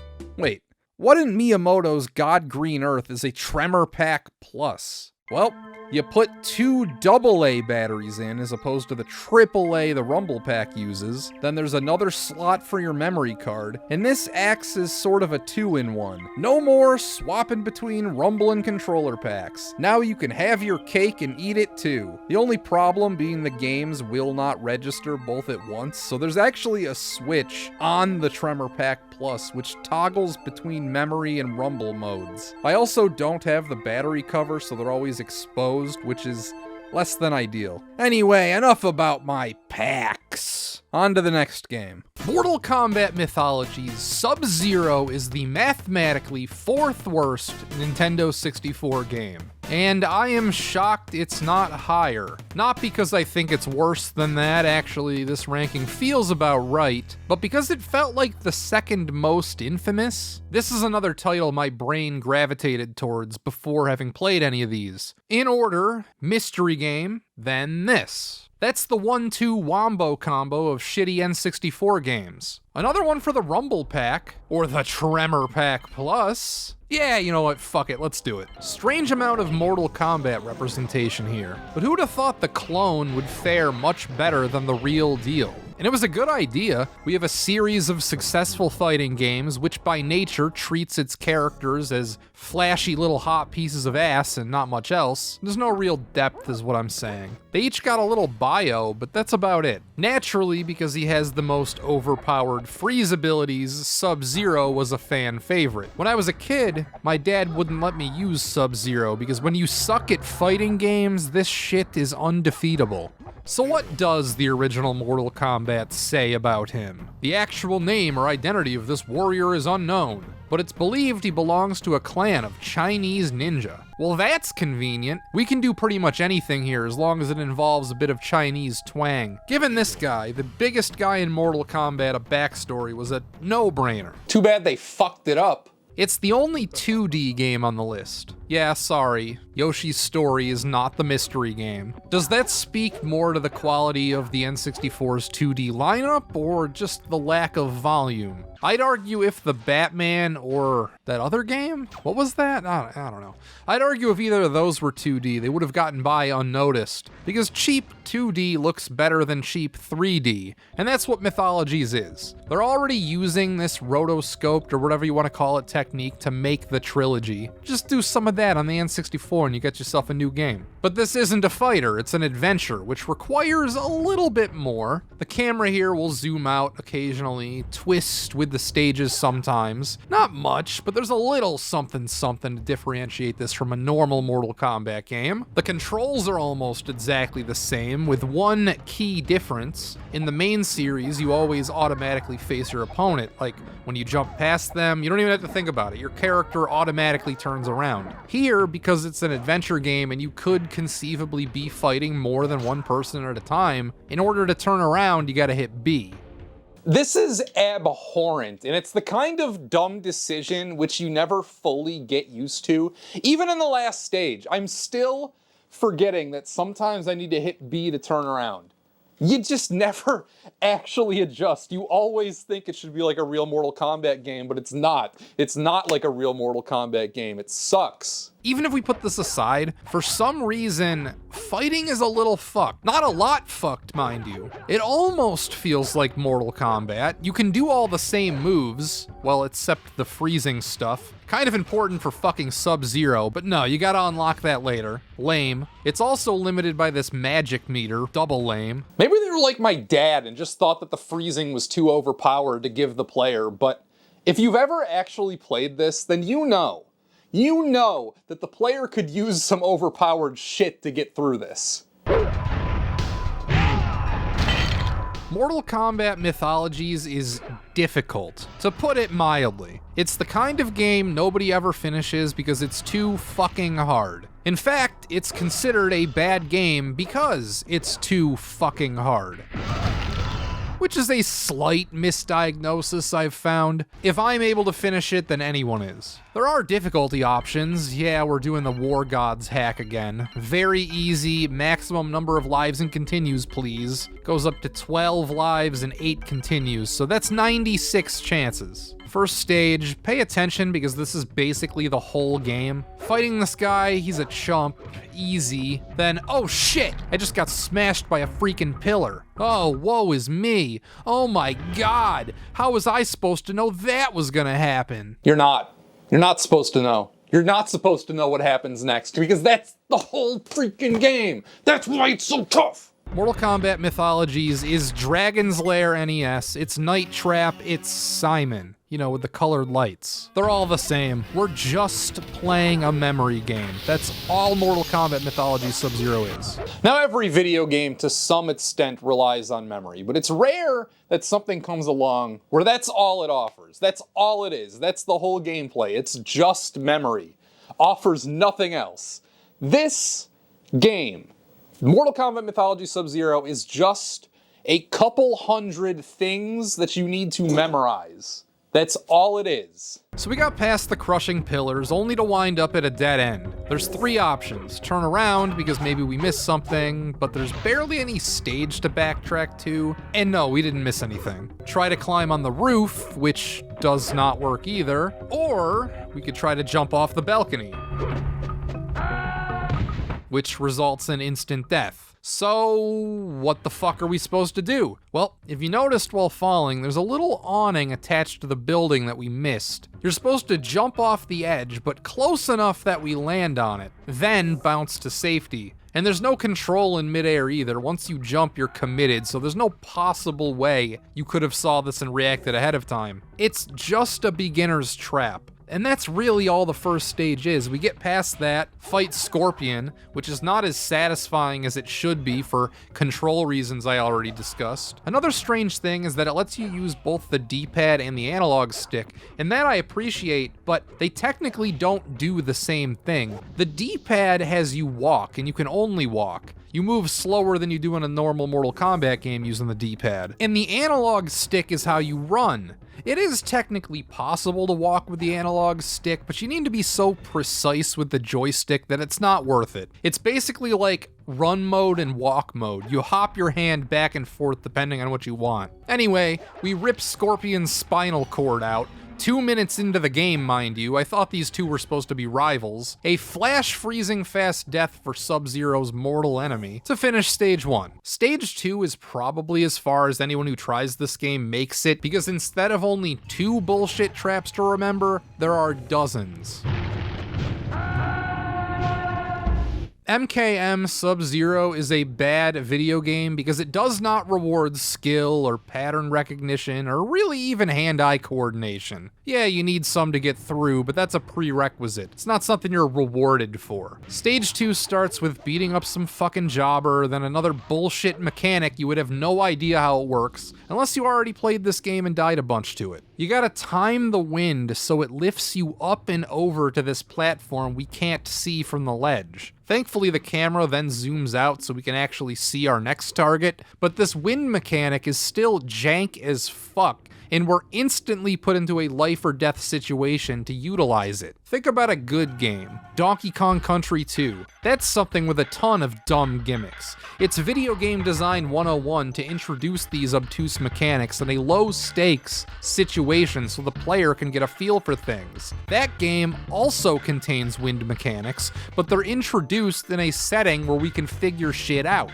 not at a dead end over a bottomless pit with a platform we can't even see from the other side. There are tons of blind jumps in this game, and even if we can logically assume that if we reach a dead end, there might be a platform to the right, we still don't know exactly where. Our jump arc is not variable, so once we commit, there's no adjusting. It's asking a ton to leap out at nothing, just knowing ahead of time exactly where the platform is going to be. There's no way. And some of the platforms collapse as soon as we land on them, and there's no way to know which ones they are until they've already fucked you over. Then you gotta make these jumps onto these small whirlwind spoon-looking platforms, which isn't terrible once you figure out the timing, but that's the fucking thing. You have to try and fail a shitload of times before you get the muscle memory for this timing. And now is a good time to mention that when you die, you go back. It's not the kind of game which allows you to try again from the same spot. Each stage has 2 or 3 checkpoints, and that's it. You fuck up any of the wind platforms, you gotta do them all again. You fuck up one of the spoons,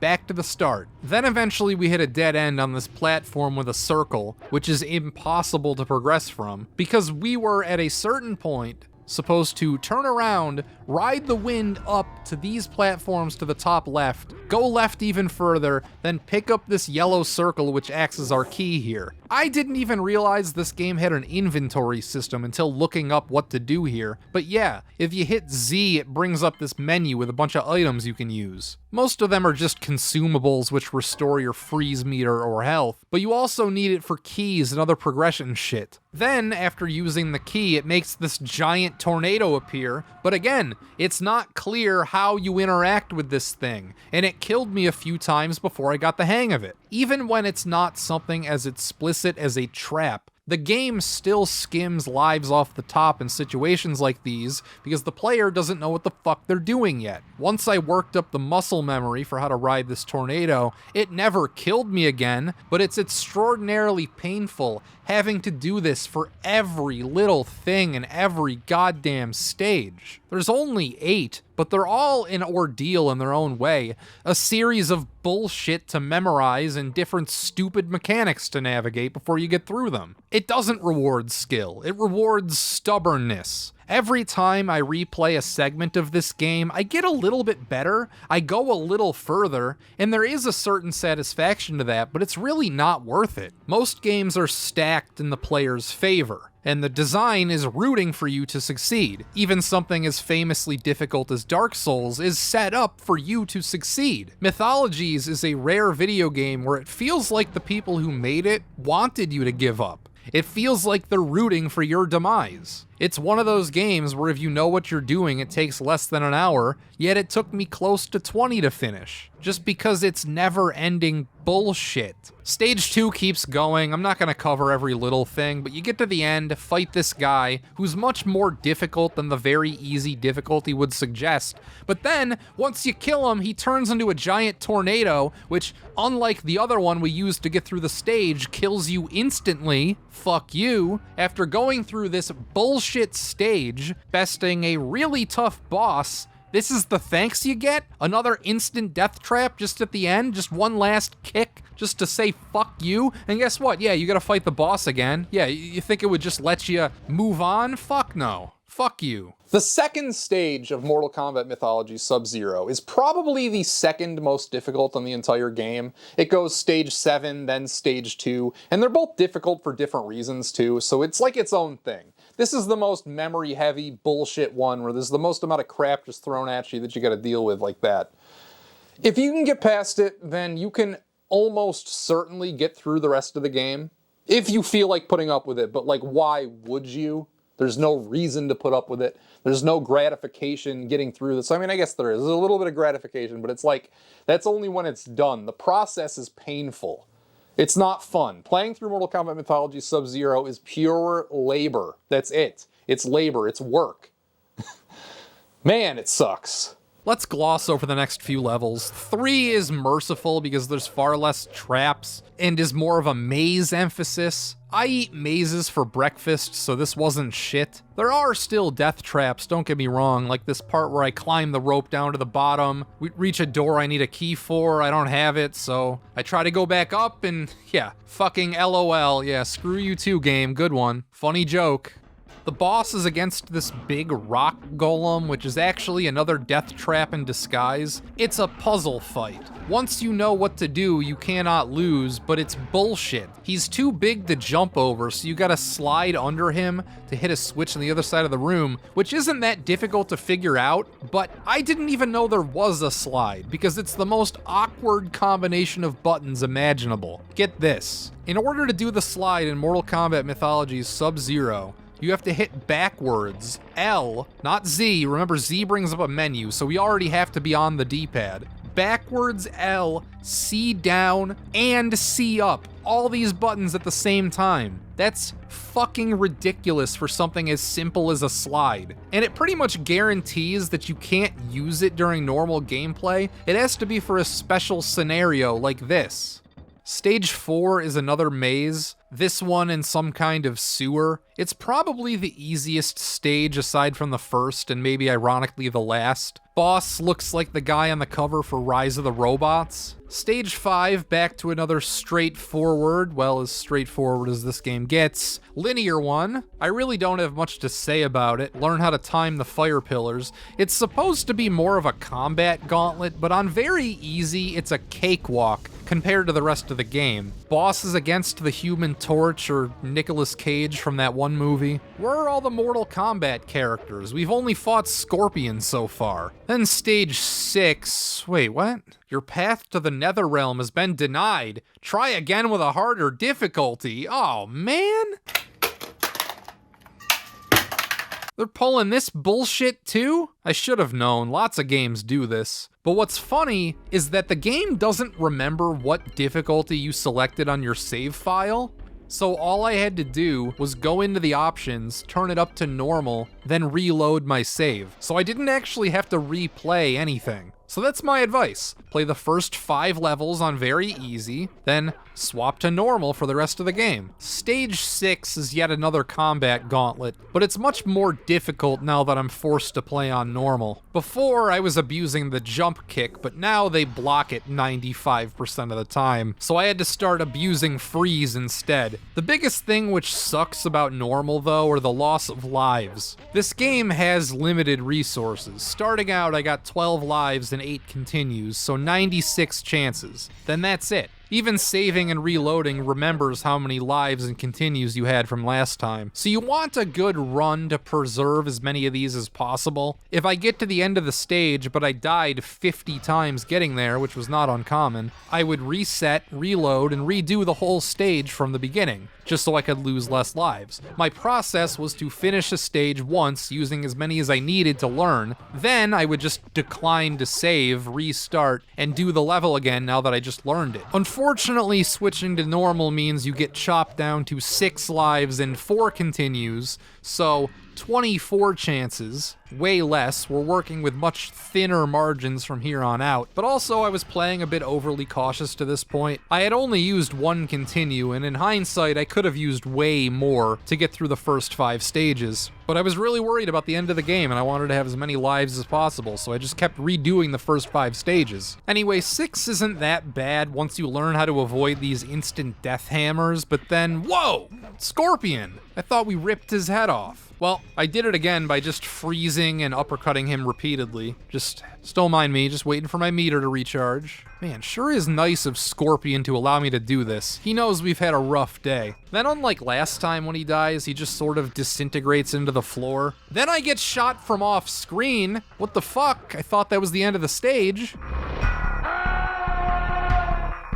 There's one more bullshit part later with these elevators. There's a G and a 1 and a 2, which stands for 1, then level 1 and 2. You pick up the corresponding key for this lift to take you up to that height. Whatever, I don't have any right now, but I'll keep my eyes open. So I pick up this key, backtrack to the elevator, go up, only it's a dead end. There's nothing up here. No. What you're actually supposed to do is ignore this first elevator from the spot you pick up the key, make a blind jump to the right onto a different elevator which takes you to the end of the stage. Wow, very cool game. Sub-Zero cool. Stage 7 sucks because it's 90% combat, and you can't memorize combat. You can learn how to do it better, but you can't memorize it. But you get to punch a dinosaur in the fucking face. That's cool. Actually, it's bullshit because the whole stage is mostly a straight line, but then you get to the end where you're supposed to enter this giant pyramid where the final level takes place, only I can't go in because I didn't fight the dinosaur who holds the key, and he's hidden underneath where you first start. You're supposed to blind jump down to this area under the stage to fight him. Asshole move number 1,000,000, allowing you to go through this whole stage without doing this. The whole level is basically just 3 boss fights against these robots and the dinosaur, and they're hard as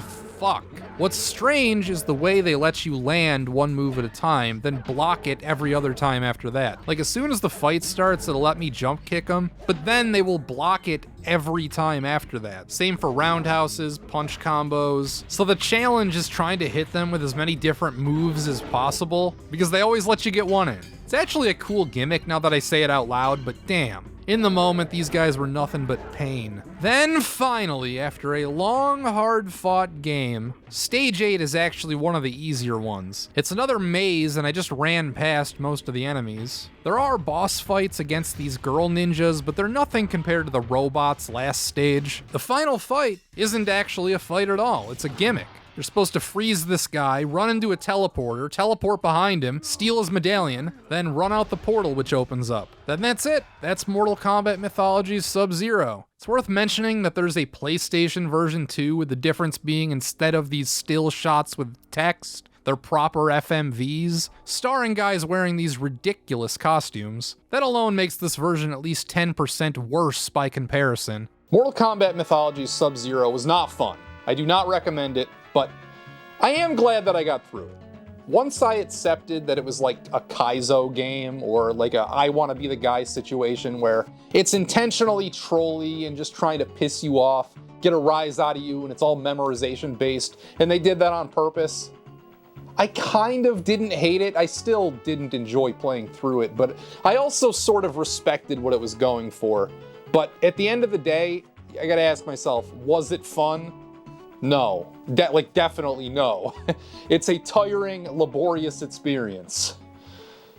There's only 3 games left, and Carmageddon 64 is one of them. I shouldn't be surprised a racing game made it. For some reason, the entire third-party underbelly of the N64 was just endless racing games. Seriously, it's like a third of the library. Actually, you know what? Let's count. According to this list on neoseeker.com, there are 44 racing titles on the Nintendo 64, but I know it's wrong because Carmageddon isn't on the list. But let's assume that's the only one they missed and there's 45. They're all American releases, and there were a grand total of 296 NTSCU titles. But wait, the Google AI summary claims there are 57 racing games, and this Reddit link below it claims that there might be 297 games total. So I don't know. Depending on who you want to believe, racing games either constitute 15 or 19% of the total library. Almost 1 in 5, they must have just been easy to make.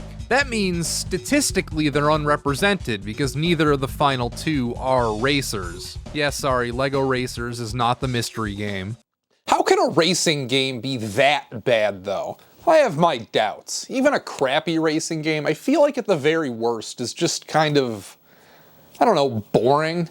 And I know this isn't a big rigs situation either, where the game was just unfinished, but sold anyway, because hey, it was officially licensed. This got the Nintendo seal of approval, so there was at least some quality control. They did have standards, right?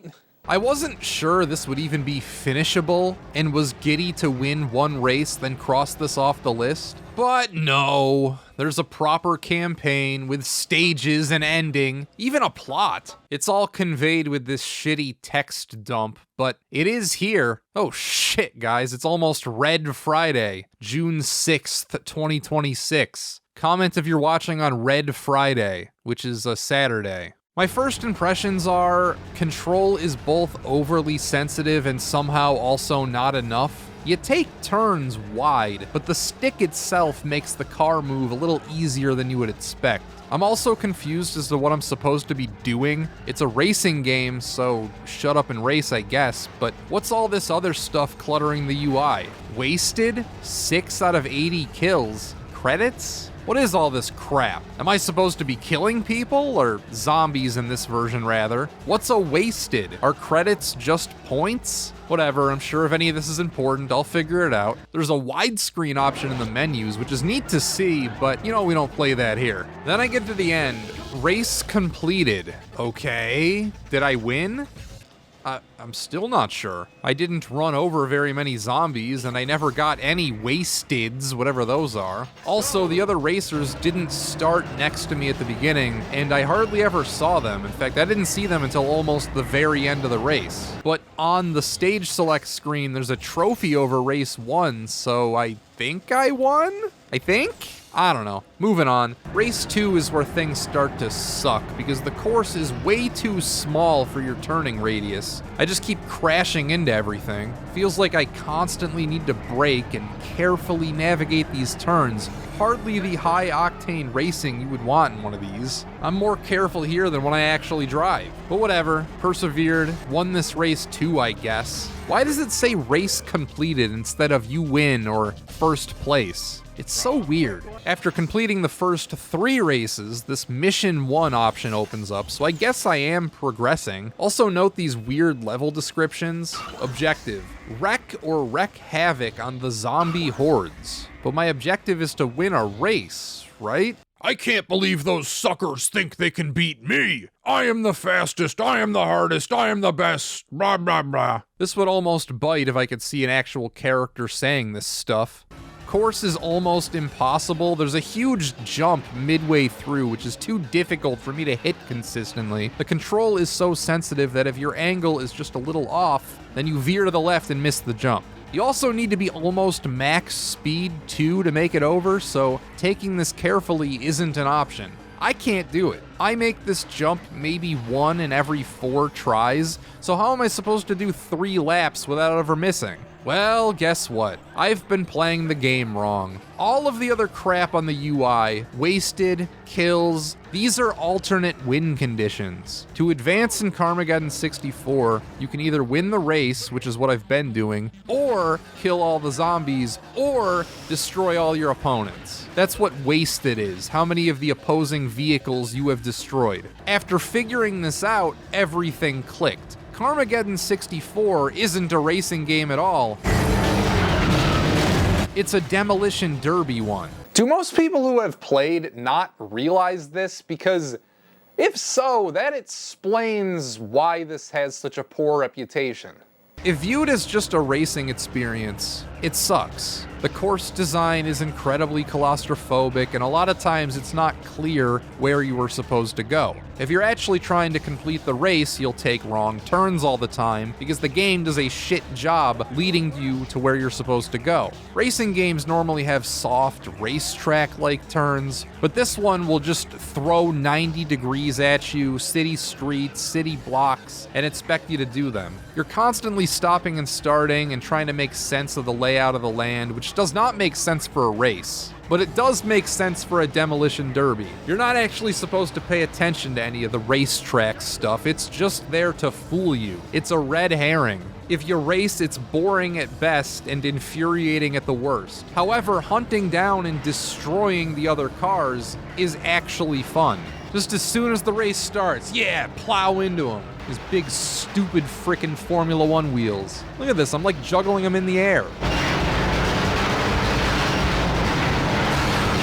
Now he's like suspended sideways. Oh, this guy's trying to fuck me up too. Look, I'm gonna push these guys into the river. Yeah, oh shit, I fell in too. What, we're not all wasted yet? No, the game continues underwater. It's far too cool for it to be over when you fall in.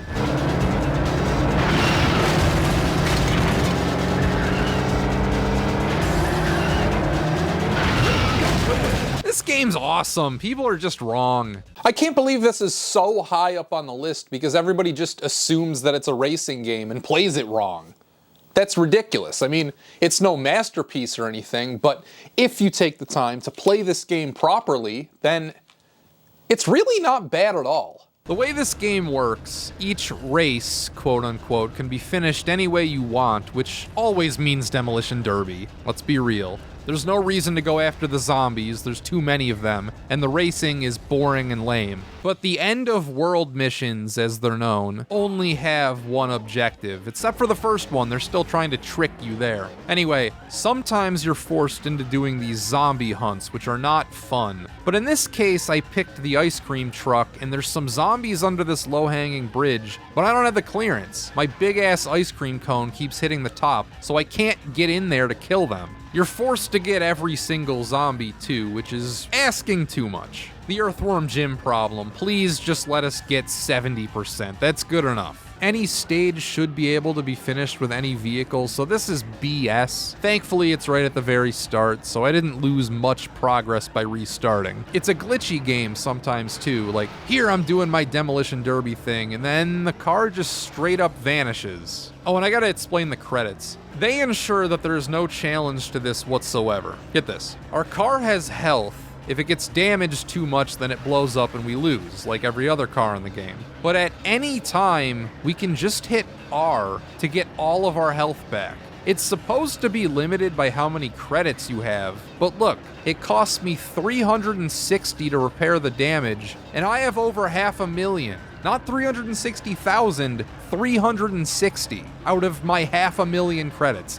You're basically given unlimited health because of this. And L places you back in time a few seconds ago, like in Mario Kart World, at the cost of a few credits too. So you basically can't make a mistake. You can undo any wrong that happens. As a result, there are no stakes to anything which is happening. Victory is assured, it's just a matter of time. There are 40 levels, which sounds like a lot because it is, and they reuse the same 10 or so tracks a few times over. It's way too padded, especially for doing a challenge like this where I'm finishing 10 games. My journey with Carmageddon 64 went from confused to actually having fun to a long, boring, prolonged grind. Here's the ending. That's not the car I used in the final stage, by the way. We chased this cop around for a bit, and then, yeah, more text. I ain't reading that. Carmageddon 64 is more misunderstood than it is bad, because at what it's trying to do, it's fun. The problem is that I got sick of it way before it was over. You take those 40 stages and make that a nice brisk 10, now we're talking. Then I would even recommend this one, but as it stands, slight thumbs down, bordering on thumbs to the middle. It's okay, it's just a little bland. Did you by chance make it this far into the video without even knowing about the crap formula? Basically, to compile this list, I looked up as many people ranking the worst N64 games I could find, then plugged all of that data into a mathematical formula, and the 10 highest scores were the ones I played. If you want a full explanation, look up my mathematically worst Super Nintendo video because I explain it at the beginning of that. This is not an opinionated list. These worst rankings are not my opinion. If I haven't made that clear with my comments saying, oh, this one's not so bad, this one's actually bad, like I'm acting like I'm a third party to the list because I am. It's a popularity contest, an unpopularity contest rather in this case, which gives us sort of a fascinating cross-section of crappy but still well-known games. I'm sure somebody like The Beast has unearthed some holy turds which are completely worthy of being on this list, but hey, the numbers are what they are and this is what it came up with. That being said, we actually don't need this EverDrive anymore because the second worst Nintendo 64 game is Quest 64. Cartridge is a bit scuffed. I've had it since I was a kid. And it looks like crap now because I failed to properly remove this Blockbuster sticker when I was like 12.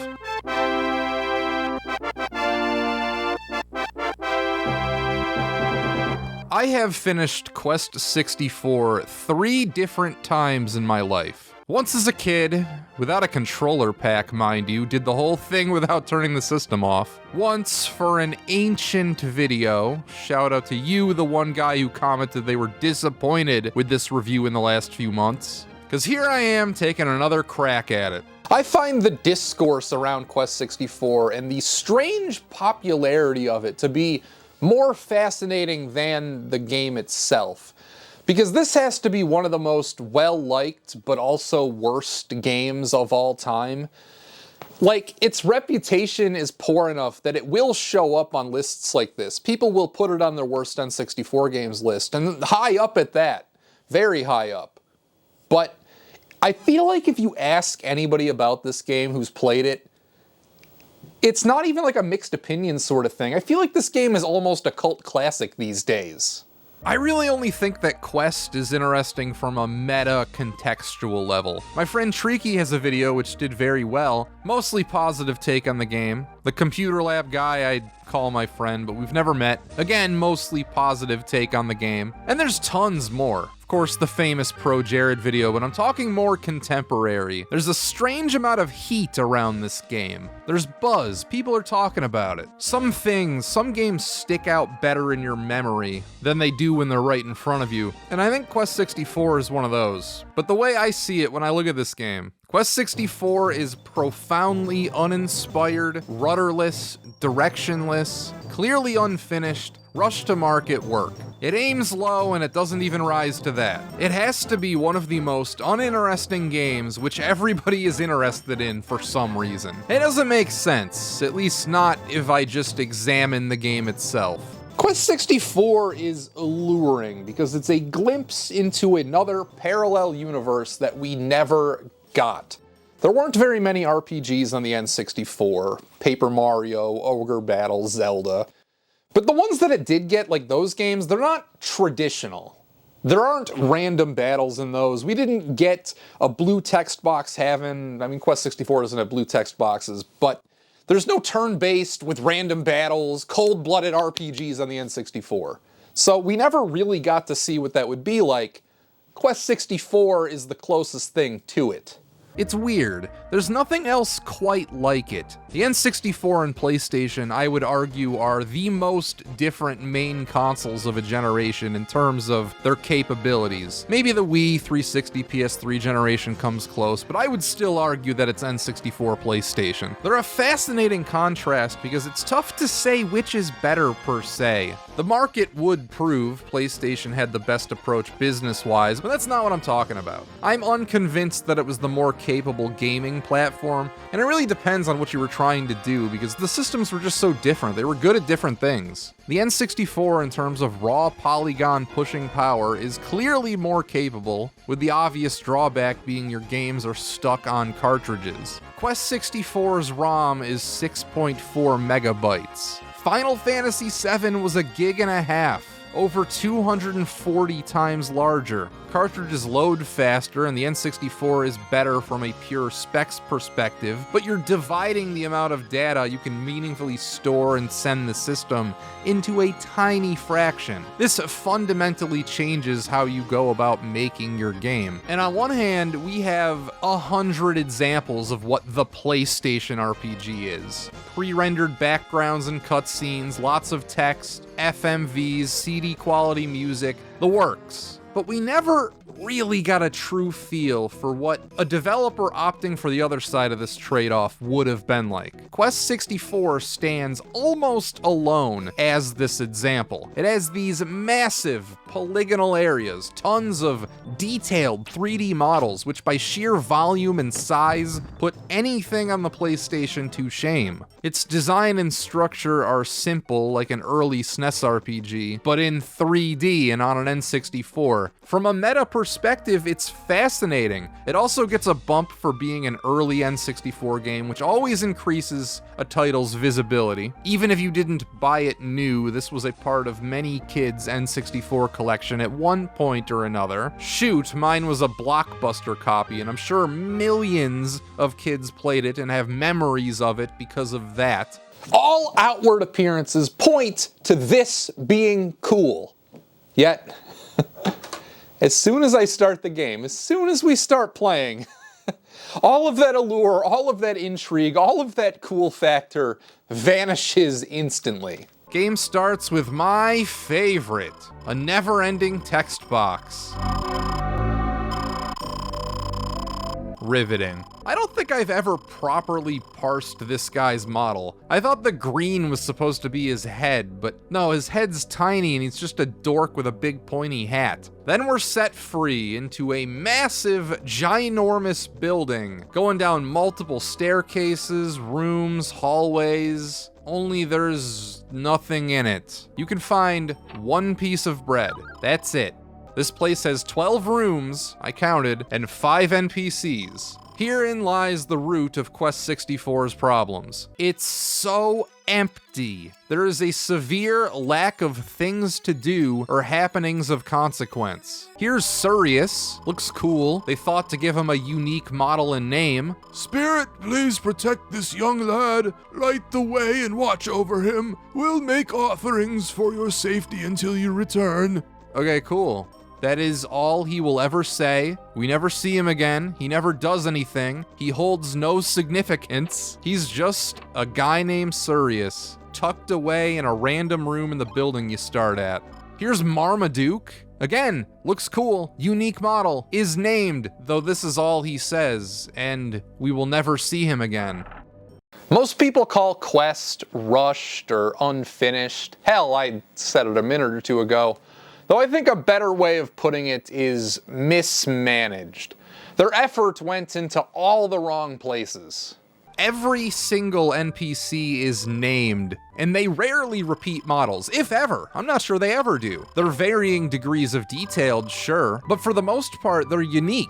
Every room was individually decorated, often with objects and small trinkets which never show up anywhere else in the game. You go to a new area and you will meet half a dozen, at least, people who look important enough to have been the main character of their own game. Every town is beautiful, every monster design creative. The amount of care and craftsmanship which went into the set dressings and visual designs of this game are almost unparalleled on the system, especially among third-party games. This was clearly not something lacking for resources. I want to go into every building, every room. I want to look at every person just so I can see them. Look at this fucking gorgeous banquet hall. Can you imagine the sort of high drama set piece we could use this for? Or how grandiose the victory feast after you got the wind crystal back or some shit is going to be. We're gonna eat like kings! Except we're not, because it's all in service of nothing. Nothing ever happens in this game. It has to be the single most static RPG I have ever played in my entire life. There's nary a cutscene, plot element, meaningful piece of dialogue. Every NPC in the game just stands where they are, maybe walks back and forth a little bit, and repeats the same thing for all eternity. Nothing you do in the game affects this. Everybody just is what they are. Then you never even need to see this room, or 90% of the rooms, or 99.9999999% of NPCs. Shit, I don't even think there's a reason to come to this castle. If you talk to the queen, she says they're in need of saving from some guy named Firestarter Fargo. But if we just followed the path, he's on our way regardless. There's no reason to come to this town. You could just keep going to the dungeon. This is a palace. It's freaking massive. And there's a huge town to explore outside of it, and none of it is utilized. There's a difference between optional content and shit which exists for no reason. 95% of Quest 64 is shit which exists for no reason. It's not optional content, it's optional non-tent, because there's nothing to do here. I think you can get away with talking to literally 4 people the entire game. The king of the first town you need to talk to after killing the thief so you can open the door. You need to talk to this lady so she'll drain the water so you can go to this cave. You need to talk to this old lady so you can use her teleportation circle. And then at the very end of the game, you have to talk to Shannon so she can teleport you to the final boss. I think that's it, unless I missed something. You talk to 4 people in Quest 64. 4 fucking NPCs play any kind of a role at all. That's it. The only character we ever see more than once is Shannon. She's at every inn in the game, giving you advice, but then it turns out she's evil or something. I don't know. We never actually see her do anything evil. She just blurts a fucking big paragraph at you saying that I guess she's evil. Okay. It would have been nice if there was, I don't know, a cutscene where you did something evil, like anything, like just anything dynamic happening at all. We're supposed to be on a quest to rescue our dad. That's the motivation. And then you do, sort of. You meet him. Well, no, I should say you can meet him. He's lying on the ground, but you don't have to talk to him. There's no heartwarming reunion scene or anything. He just stays there and you go to the next room. That's it. The entire game is a straight line. There's never any reason to backtrack. NPCs never say anything new. There's never a reward or anything for revisiting towns. It's so wasteful. I can imagine these tools. All of these characters they painstakingly crafted. All those castles with dozens of rooms they rendered. I can imagine all of it being fucking awesome if they existed in a game with anything going on. Anything. It doesn't have to be anything flashy, anything special. There's not a side quest. There's no cool mini games you can play. Actually, forget side quests. There's not even a main quest. Quest 64 contains no fucking quests. There's a day to night system, which does nothing and never matters. I know, shocking. It's the kind of game where you walk into a teleporter circle, then fade to black and you're on a pirate ship. Why? Because they couldn't be bothered to give context as to why you should be on a pirate ship. They couldn't bother animating like a ball of light that flashes and then sends you magically away to another place. They couldn't do anything cool. They couldn't do anything with the slightest amount of thought or effort put into it. No, you just fade to black. You always fade to black in this game. The ship is only here because the designers made it, so now it has to be in the game. That's it, that's the reason. Then we walk into the cabin, it's empty, so we walk out, and we're somewhere else. No cutscene, no noise, not even a fade to black this time. Nope, you're just somewhere else now. And it pulls crap like this all the time. Here you walk in between some rocks and end up in a completely, tonally different separate area. Here's another example of that exact thing happening. Like, is that weird to anybody else? You walk into some rocks and then you're just back at town. You would think I spliced this one myself, but no. Anyone who's played the game knows that's just the way Quest 64 is. It goes through the motions of a game, yet there is no game. Where is it? This is like ordering a burger with no meat. This woman right here is probably the most important NPC in the game, at least in regards to explaining what is going on in the story. And 99% of people who play this game never even see them, because there's no reason to ever come over here. Look at the map of this area. We enter from the top, and progression is over to the left. There is no reason to ever explore or backtrack because this game is so static and it doesn't reward any curious play whatsoever. In fact, not only is there no reason to ever backtrack, it's a pain in the ass. You never get anything, and you would have to go back through an annoying dungeon to ever see this map again. Pretty much everybody walks out of this cave, west, into that cave, and never thinks about this place ever again. But if you decide to wander off into the big empty desert, there's another exquisitely designed and handcrafted area over here. Look at this place, it's fucking huge, it's cool, look at this place! And it's just never used. They just tuck it away in this corner and plop the NPC who dumps the most exposition in here.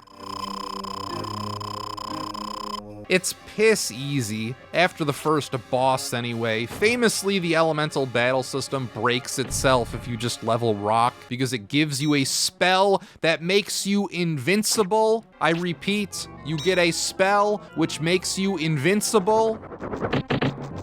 The game has Earthbound pacing and that the first few areas are doled out nice and slow, and then you're suddenly whiplashed around to see half the areas of the game in the final, like, 15% of playtime. It's Earthbound accelerated, I should say. Here's a destroyed village. What happened? Oh, you talked to Shannon. Oh, the king destroyed it? What king? Why? Just for shits and giggles?